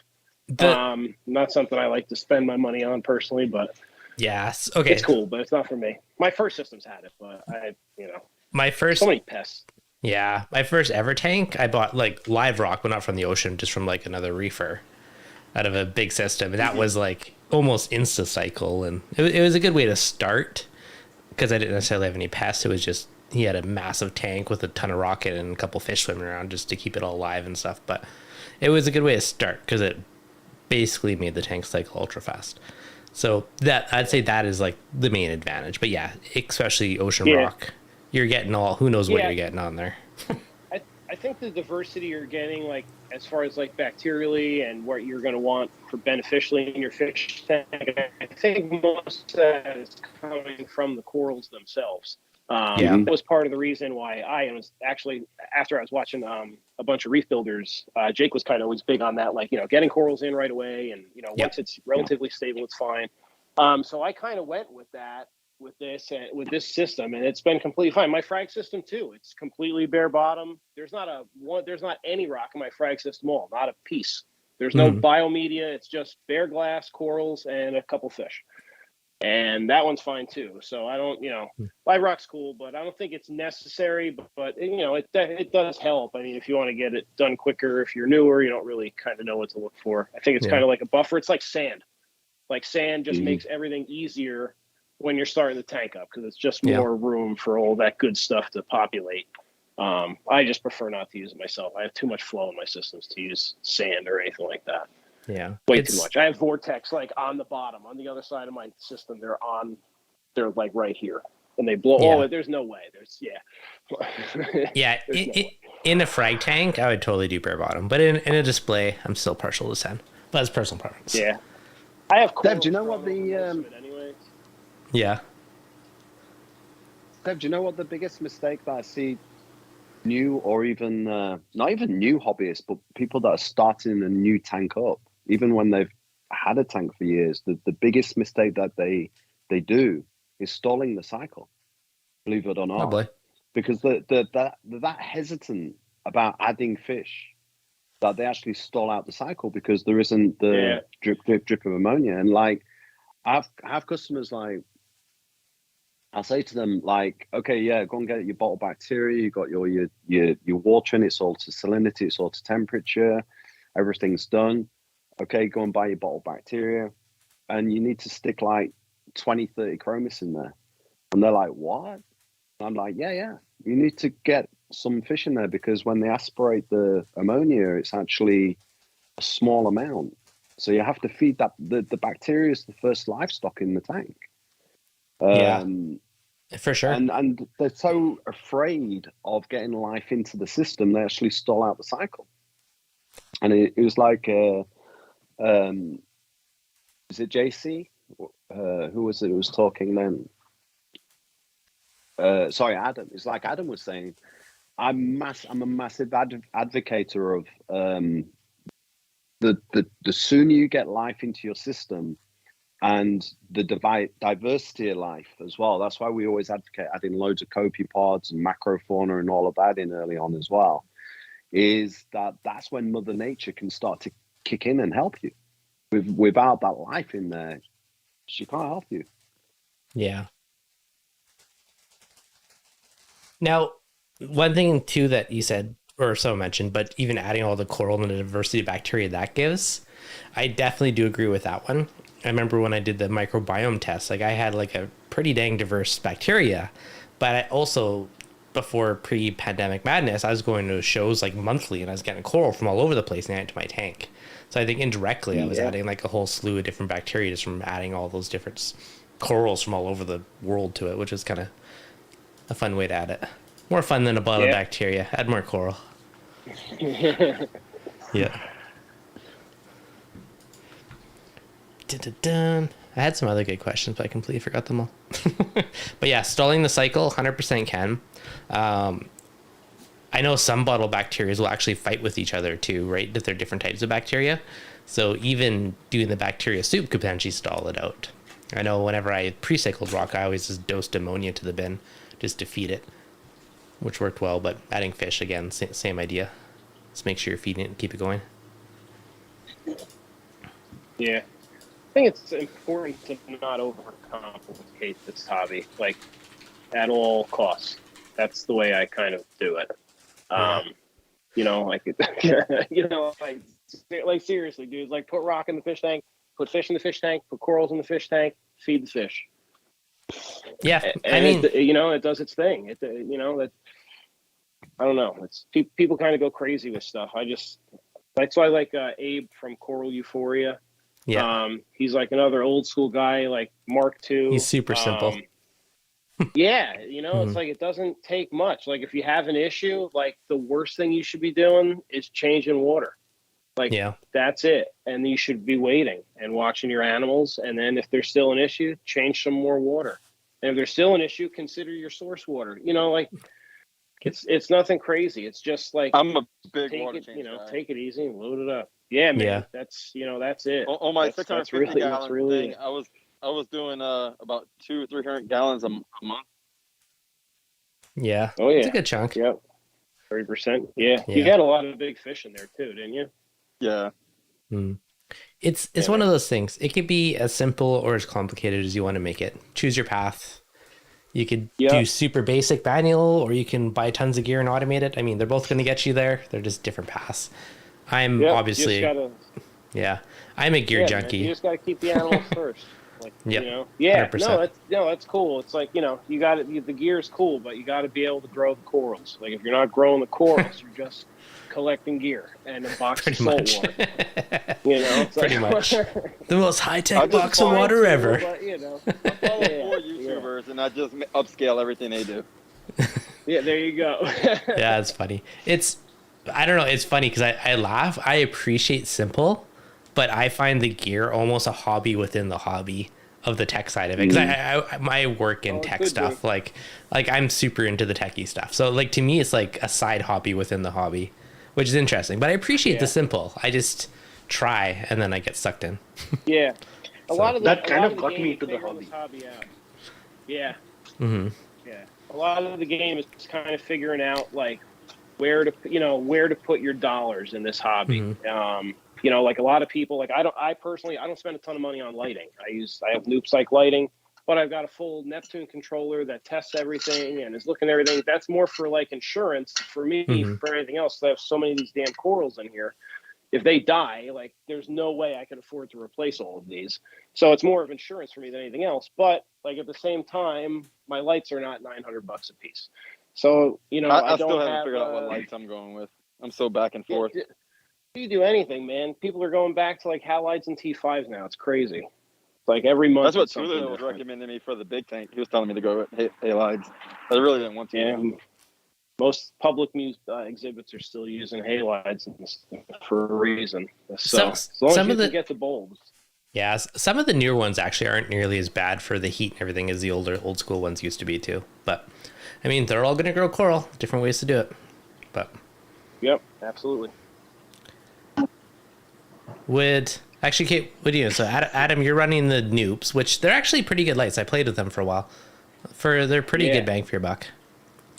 They're awesome. I have the original ones over the frag system, and I have the version 2s. I have 3 of them over the 220, and then I also have some of the AliExpress bars, those ones that Telegram did all the testing on. I have a bunch of those over there too. And I got SPS growing on the glass, and the tank's 30 inches tall, so it's pretty happy. You know, there's plenty of light. I don't go too crazy with par testing. I think like most of the rock work was around 200 or 300 with like the Neptune PMK meter. Yeah. And the bare bottom's around like 180, 200-ish. It's good. It's nice. They've grown. The tank's 2 years old, and there's huge colonies in there at this point. So that's why I need a bigger frag system. I have to start cutting these things down. Yeah. More tanks, buddy. More tanks. Yeah. Never too many tanks. Just run out of space. I know for like tanks with other people, like what keeps you interested, and we were talking about that earlier. For me, all my upgrades have been just because I've run out of coral space, and coral's the more addicting part for me. So I'm like, oh, I need a bigger tank so I can have more coral. And that's kind of what's fed all of my upgrades over time, is just that want of more coral estate. Yeah, I feel you there, man. It's the same way. So LPS too, like I'm starting to get back into them, and they take up so much more room because everything stings each other, and nothing can be next to each other. It's ridiculous. It's ridiculous. Everything's so overgrown. It's crazy. Yeah. So speaking of keeping interest for like tank upgrades or other things, like what have been some of the things for you guys that have like kept you into it, or different avenues that you went down? For me, what new? Well, the filter roller is kind of new for me. I've been using it for less than a year. I just have the regular Aquamax one. I like it because I don't change filter socks. That's a pain in the ass. I'm not doing fish tank laundry. That's, I think, a ridiculous concept for anyone to have to go through. And my thing is I don't run it all the time. I turn it off at night. Anything I feed corals, when I sparingly feed them, I'd sweat the lights off. So I just don't run the roller at night. It bypasses the roller, and the skimmer catches it. Yep. So it's the roller mat, and I'm trying to think what else. There's not really anything else, dude. I've had the Trident for a while. I mean, that thing's, it's cool. It works. I don't like testing, so it does it for me. Yep. And I think that's it. But usually, like, when new stuff comes in, I kind of like watch your videos, and I kind of play it by ear on whether I'm going to dive in or not. So the roller mat, I kind of wanted to jump in on. I'm glad I did. That's been good. And I found some ways to like run it more efficiently, to where I'm, basically I run one large Clerisy roll I run on this mat, even though it's the Aquamax mat. It lasts me 2 months on a 220. So nice. Yeah. So they're cool. The washing socks thing's got old for me. No fun. All right, Jay, how about you? You've been quiet for a while. Yeah, I mean, like I was coming, like, people say like, gear junkie and automation. Like I am a gear junkie too. But one of the biggest reason why I went down that path was because I travel a lot, right? I travel a lot and I have a small family, right? So it's either that or I just can't get into the hobby. So I stayed out of the hobby for some time. I was into like a lot of aquariums back then. Then I stopped because I travel a lot on work. Then I realized, okay, fine. Let me see how much can I automate till the last mile, right? So that's the whole point. Like, right now it's like almost there. I'm still looking for some way to figure out how to feed frozen. I did see your video though, but apart from that, most of it I've automated, including water changes. I have a dedicated pump in the sump in my drain to drain as well as to fill it up for large water changes. Otherwise, I run the dose on an automatic water change, right? So I think that is one of the biggest things, right? It keeps a lot of people in hobby, like especially with people who travel or, who have other things that, they cannot give this time to, right? So, but then again, I enjoy my reef. So that's one of the reasons, like, I thought about it. I planned a lot before I even got the tank. Like I drilled holes on my wall, basement, set up a drain. I built a drain. So even if my water overflows, I have a drain. I have an auto shutoff for my entire water system in the house. And I have a monitored system. If it's going to call somebody for help if my house floods. So I thought about a lot of things because I was like, if I'm out, I travel pretty far. Like, it's like, I'm gone for like 3 to 4 weeks. I am in Canada, but I'm gone for 3 to 4 weeks, and I cannot really afford to come back immediately to do anything. So I've tried my level best. So I think that is what got me back into the hobby in the last year. So it's all about, how can I do everything? The moment I need manual intervention, then I start thinking, okay, what do I do so that this does not happen the next time? And, I'm slowly improvising. Still a long way to go. I still do. I still fiddle with my tank. And, sometimes, you have that tank fiddling syndrome also. And if everything is good, you want to do something about it. I don't know why, but a lot of us do that. So, yeah. That's what started my automation. I travel like crazy too. Yeah. Yeah. I would agree actually, like from being out on trips and stuff, just be able to check on things and not worry about getting the wife to do it and all that type of stuff was a big thing. Yeah, my wife's not going to do all that. She'll feed the fish, she'll clean the glass, but she's not going to go mess with like wires and cords and pumps and stuff. Yeah. Good luck getting her to clean the skimmer. Yeah, I have like the skimmer hooked to my drain and water changes to the drain and roller mat. Yeah, I mean, I have all of it. I can control to some extent most of it remotely, but again, I did an experiment like back in summer. I was out for like 4.5 weeks. the tank looked the best when I came back, except the algae on the glass. That's fine, but the tank looked the best. Like I realized that I probably am filling too much when I'm here. Oh yeah. So I see my fish has grown. I can't recognize my fish. I can't recognize my coral. I'm like, hey, but who put this in here? I'm like, wait, it's grown so much. That's actually one of the best parts of going away for a couple of weeks. Your tank's usually happier because you're not messing with it. And two, you actually notice visible changes. Where you're staring at it every day, you don't see these little changes. But after a couple of weeks of not looking at it, you're like, oh, that's bigger, that changed, that grew. I think that's kind of a fun aspect of it. Yeah. You're definitely on the hardcore automation side. It sounds like a pretty slick setup you got. Yeah, I try my best. I'm like, always thinking about, like, I'm also lazy. So that might be the reason. So I don't want to do a lot of things. Isn't it funny though how we say we're lazy and then we'll spend hours automating something to save us like 2 minutes? Exactly. I do the same thing. It makes me laugh. Writing a bunch of code, debugging things like what if this happens, and that's my job too, right? I'm also a techie, by the way. Yeah. So I like writing code. So I don't use any automatic tasks. I always like writing my code so that I understand the best. And I kind of do, all kinds of things like, dosing and mixing water, draining, skimmer. Yeah. Anyway, shutting off my whole water system in the house. That's annoying, right? Like sometimes my RO, if at all water spills, I shut off the water for the entire house. Then I'm sure somebody's going to notice that something is wrong. That's awesome. I've thought about that. I haven't been to that level yet, but I appreciate that. I'm just wondering, Dave, when people go away, do they run their tanks the same or try to run their tanks the same as if they're there when they're away? Or do they run the tanks differently when they're away than they would do when they're there? The only difference for me is they don't get as much frozen. They just get pellets. Exactly. I think the food is one biggest thing. My fish are. And one other advice. The only difference. Yeah. One other thing I say before anyone goes away, start doing the routine at least a week before you actually go away, and just observe and don't do anything. Yeah. Just to make sure everything is right. Because I made that mistake once. Like, I set up all auto feeders, crazy automation, everything just like one day before I hit for vacation. It was a short vacation, like maybe 4 or 5 days, but the auto feeder didn't go. And and it was relatively a newer tank. So my fishes were a little aggressive. They fought. I had a tank killed another tank, and that ammonia spike killed 3 other fishes.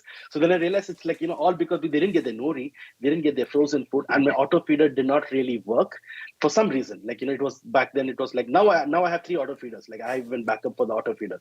But, back then, like I didn't think about it. Like that's when I realized, like whenever I go for a vacation, like a week before, I stop everything. I don't touch anything. And I just monitor and observe. Things are all good, and I just go on vacation that way. I don't even touch it in the last minute. Yeah, it's all good. Let me go do some other last minute. I don't do anything. Yeah, I mean that's definitely a wise way to go. So you guys don't turn your lights down? No, why would you? You're away, like your photo period or your intensity or anything like that. No, the tank doesn't know. No. Oh, okay. Why would you? Why would you? Like, I'm curious. Yeah. Yeah. Because your metabolism will slow down in your corals, so they're not utilizing all of this stuff that then you're automating to put back in. You can put the tank into like dormant, like a dormancy. I still want things to grow. Slow it down. I don't want to miss a beat. If you know what I mean. Without me. I would say if I was going to go my away thing is like every so many months, I would probably maybe consider doing something like that. It's just I'm going every single month. So right.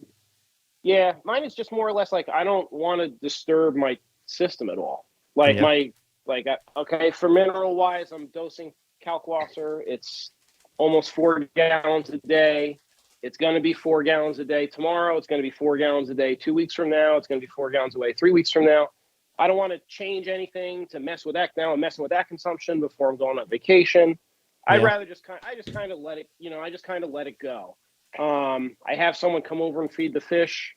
They only get fed once a day instead of 2 or 3 times a day. It's fine because I'm usually gone for about a week. You have it fed like water, or do you have it like just like in a dosing container and dosed? I have it in a 40-gallon barrel. And you just mix it your own and dose from it? Yep. Yeah, I mix it once, kind of like Chris Meckley does in this big vat, and then he just doses it until it's gone and fills it back up. Yeah, it lasts probably That's what I'm going to do with the new setup. My old setup, I had it ran from ATO to a mixer and then to the tank. Yeah, you don't need it. You only need like a that was mixer too much. if you don't have room. It was going. Yeah, I don't have the. It was crazy. Yeah, nah, dude, you don't need. That's too much. Like I said, it's like the more simple it is, the less crap that you have to worry about breaking. Is what I like to. That's fair. I will go through, say to the automation side, since I had like a baby the last 6 months and the tank is like so much automated, I literally feed it and like clean the glass, and like the odd time I just tweak things. So I will say that part has been like a lifesaver of not having to have the big time suck of doing all the manual maintenance. So if a tank can be as simple as you want, but then you're trading your time versus, whatever coin it costs you to automate something, they're both going to get the job done, right? It's you doing it or some piece of gear you invested in doing it for you. But at the end of the day, I think either solution works, right? It's just how you like to reef. Yeah. It's the happy harmony, man. Everything is happy harmony. You got to keep it all together. Yep. It's true. Almost feel like a slacker now because I feel like I don't do much on my big tank anymore. It just does its own thing. I think that's kind of like a big tank thing, because my system, there's usually like one little thing that bugs me about it with the big system, but that's it. Like I was getting hair algae, so I was picking that out a little bit. Now there's no hair algae at all, but now there's no hair algae. Now I'm noticing the little aptasias are growing in because now they can grow above where the hair algae was. So now I gotta bring in an army. Y'all have one fish or one coral y'all wish I never got? Yep. Yeah. Yeah. Yeah. No, I don't. Hollywood Stunner is the worst coral ever. Whoever ever originally imported it should be banned from the hobby forever. It's terrible. It kills everything. Mean. It's impossible to remove because it just encrusts over everything and it flakes off like a thin piece of china, and it gets everywhere. And then that little piece gets on something and stings something, and that it's terrible. I think I lost more coral to Hollywood Stunner in my 18 years than I have killed on my own. It's no Hollywood Stunner, please. Yeah, there's some minty Zoa that's been slowly trying to take over my big tank. It's been on my to-do list for like a month. I should get to it, but I'm just gonna Aptasia, all those random polyps that are springing up in places they shouldn't be. It's gonna be a battle. Those things freak me out, dude. I don't do anything to piss those off. They're fine. Worry too much. Just don't cut your finger, then dip it in. Okay. True. Some of the pallies are probably more sketchy, but Zoas in general I find aren't too bad. Do at your own risk. But personally, I've never found much of an issue. I don't know. How about you guys? Any other corals or fish that you wish you didn't add to your systems?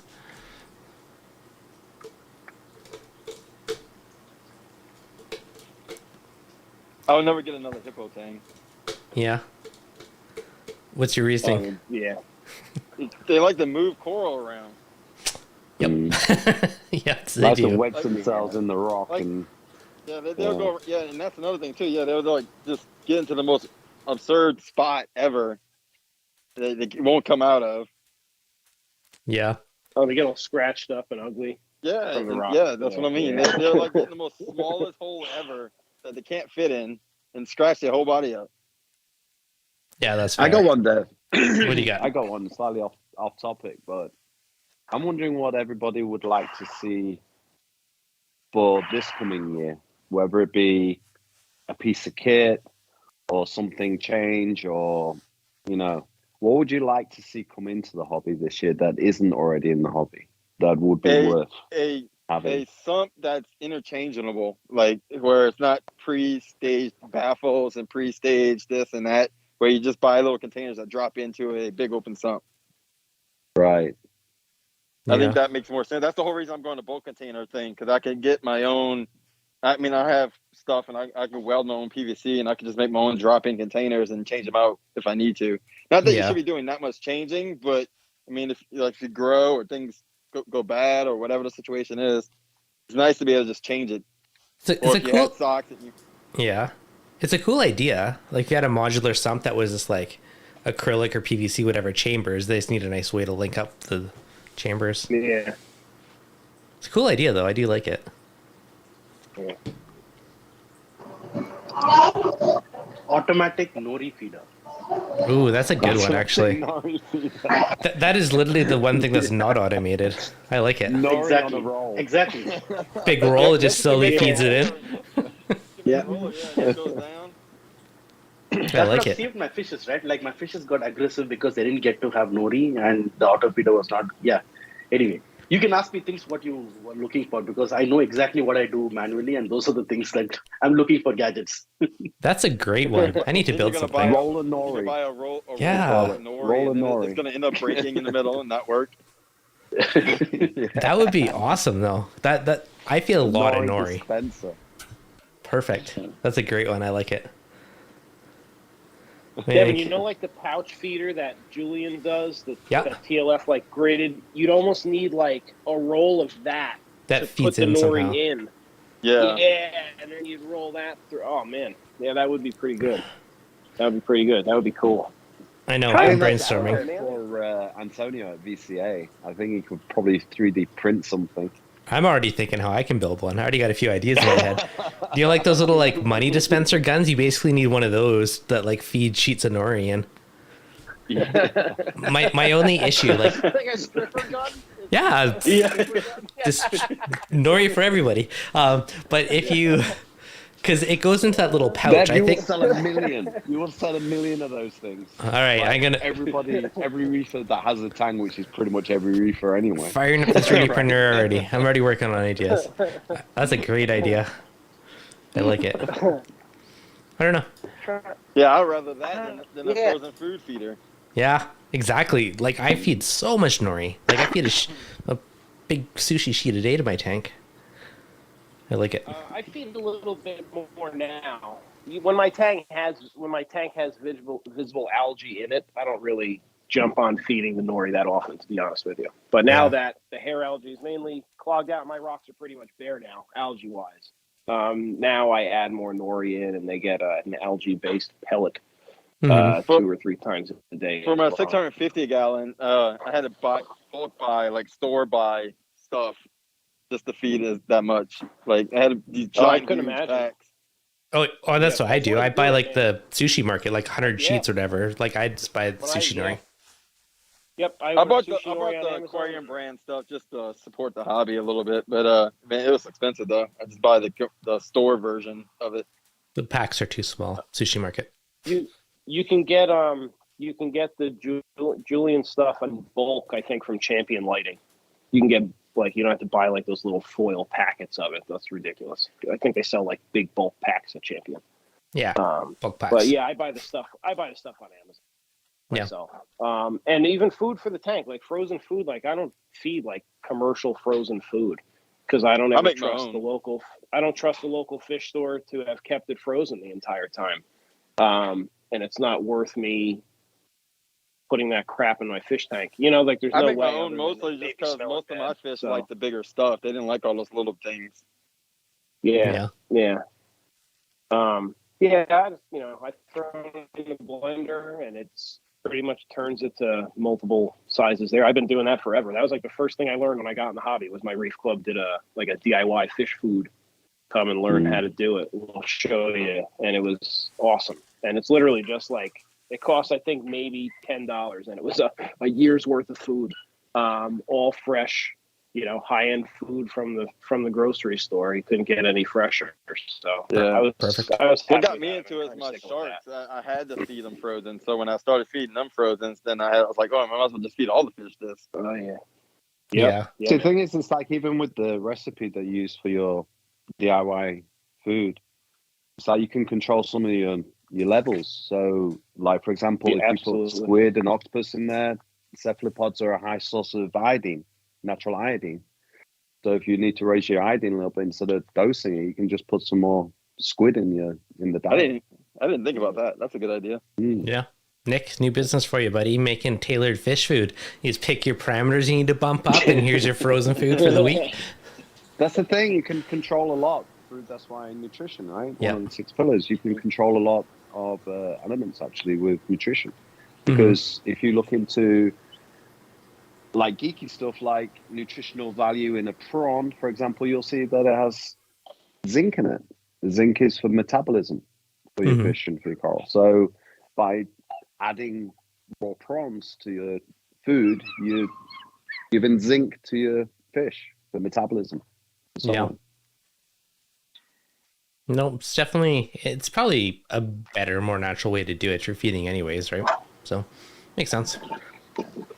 I'd say another cool thing for market would be if they can come up with a more, I guess, hobby level size heat exchanger setup. Yeah, that's more that. easy for anybody to use. Oh, I would like that. Yeah, I mean, I had to do heat all my kinds of tank crazy off of my concoctions, and hot then water heater. I think like Logic or something. One of the companies sell them, and I bought one of theirs, but that wasn't available anywhere. Yeah, for really big systems, the whole like heat coil things is a really cool way to do it. You feed hot water through it. Over using electricity, it's probably way cheaper. But like I said, Terrence came up with a really nice one. You're probably all over that, Devin. I know. if I ever do like a really big tank, I'd totally do that. But it's kind of like borderline on my tank size. But if I ever add a couple 100 gallons to it, I'll definitely go that route. Savvy? It's got to, the juice has got to be worth the squeeze. Yep. Any things that don't exist that you think would be awesome to have for your tank or for the hobby? I like that heat exchanger thing, and I think if you had a big enough house, somehow I think the integration of your tank more into your home systems, i.e.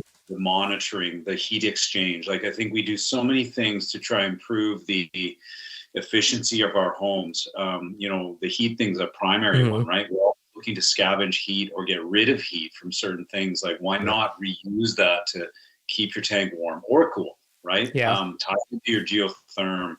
Like I now obviously the bigger the tank, like, that's where maybe the juice is worth the squeeze. But I think, starting to think about those kind of things, for me that, that's kind of a big 30,000 feet looking down kind of thing.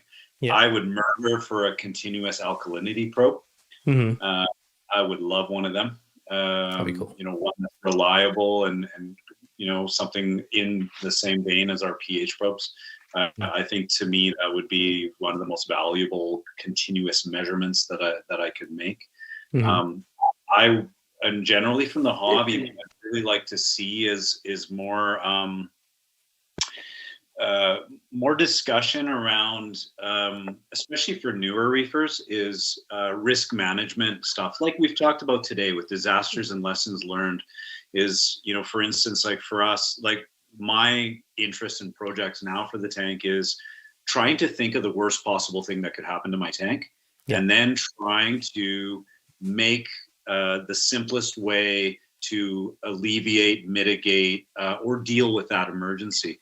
And then actually creating a protocol, almost protocolizing it. Now, this all sounds really nerdy because this is what I do for work anyways, is always imagining worst case scenarios for patients and those kind of things, and then trying to determine the quickest and safest way to alleviate that concern. And so I would love to see more of a protocolized, split in your tank, losing water, this is the best. Boom, boom, boom, boom, right? Likewise for heat, right? Like for options for heat. I remember when we were Devin a couple of years ago, we have a gas stove, so I fired it up and boiled some water and put it in jars and then floated them in the tank. And then actually threw a big spoon in there and circulated the tank periodically just to make sure it turned. But I'd love to see like almost a keep it stupid, kind of a keep it simple risk mitigation for new reefers without, but having it be DIY type stuff, right? Not that you need more gear to keep yourself safer, but potentially, here's this easy fixes. Trouble. So yeah, like resources. I'd love to see more resources for new reefers. I like it. Future videos coming. You have tons of great ideas in there. or a live stream, something. Yeah, but that's a great idea.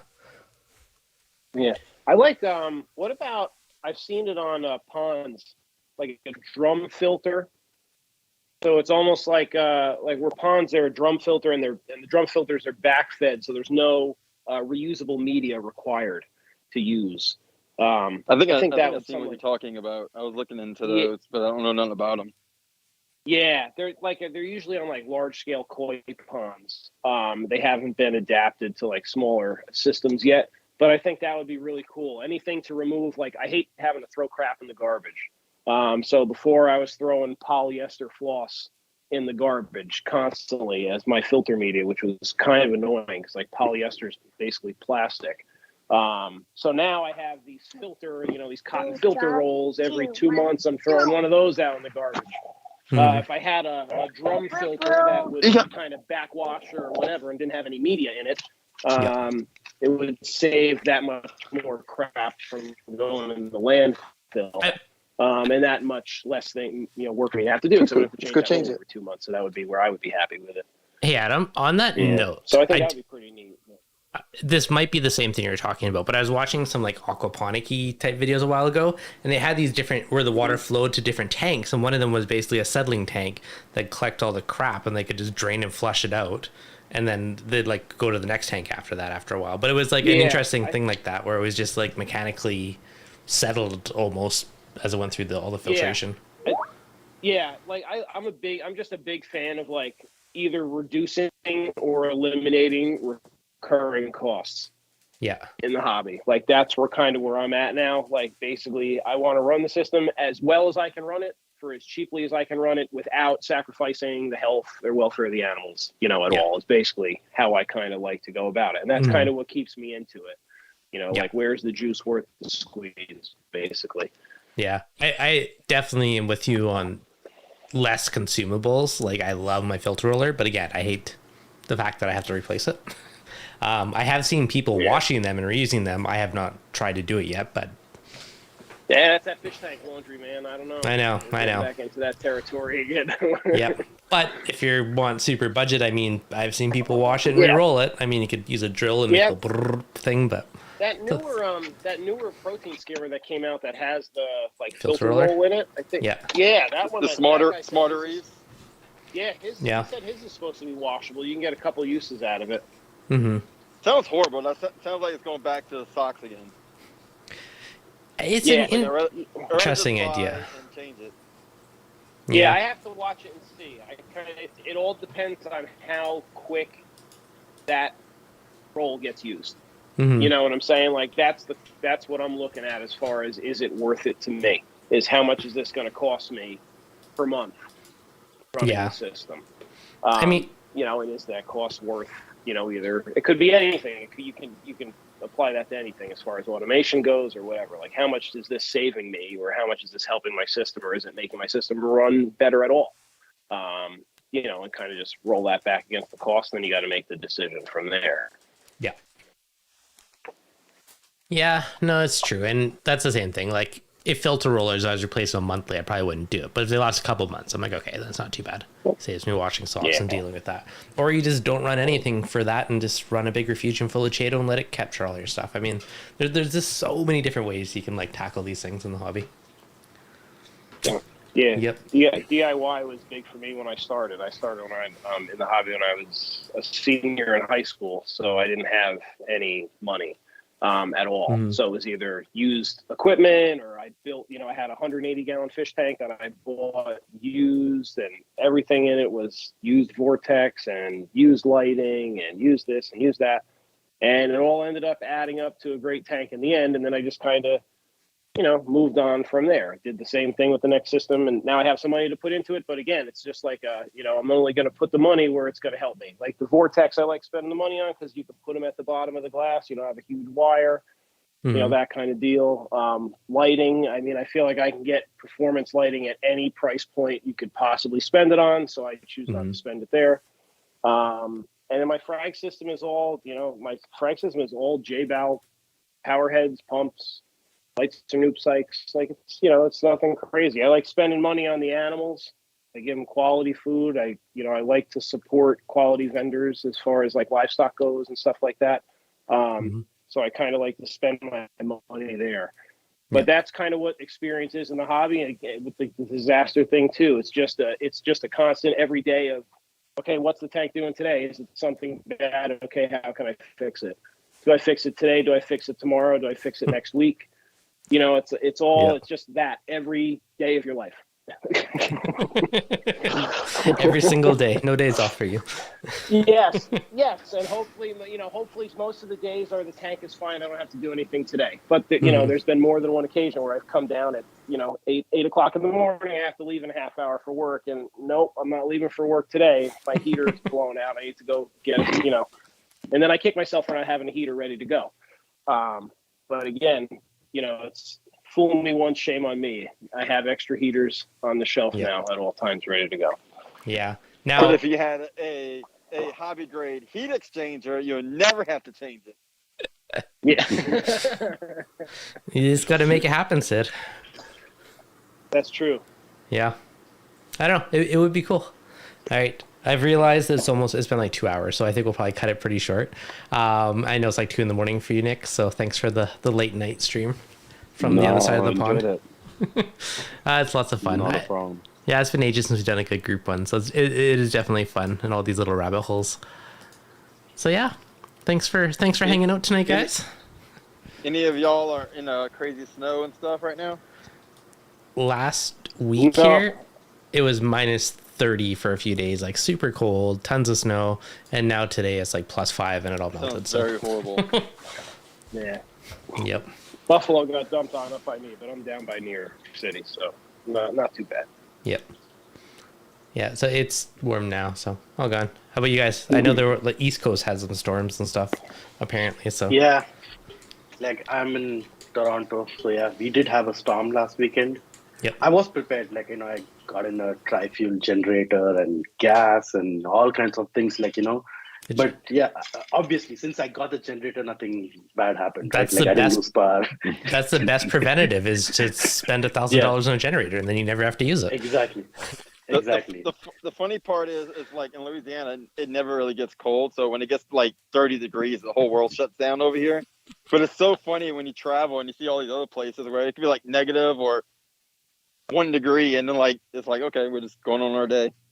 Yeah, it made me laugh sometimes. Like I sorry to whoever's in Texas. I know Marcus, if you guys were, but they're like, it's so freezing here. I'm just like, oh, that's just like a normal thing in the winter. It's no big deal.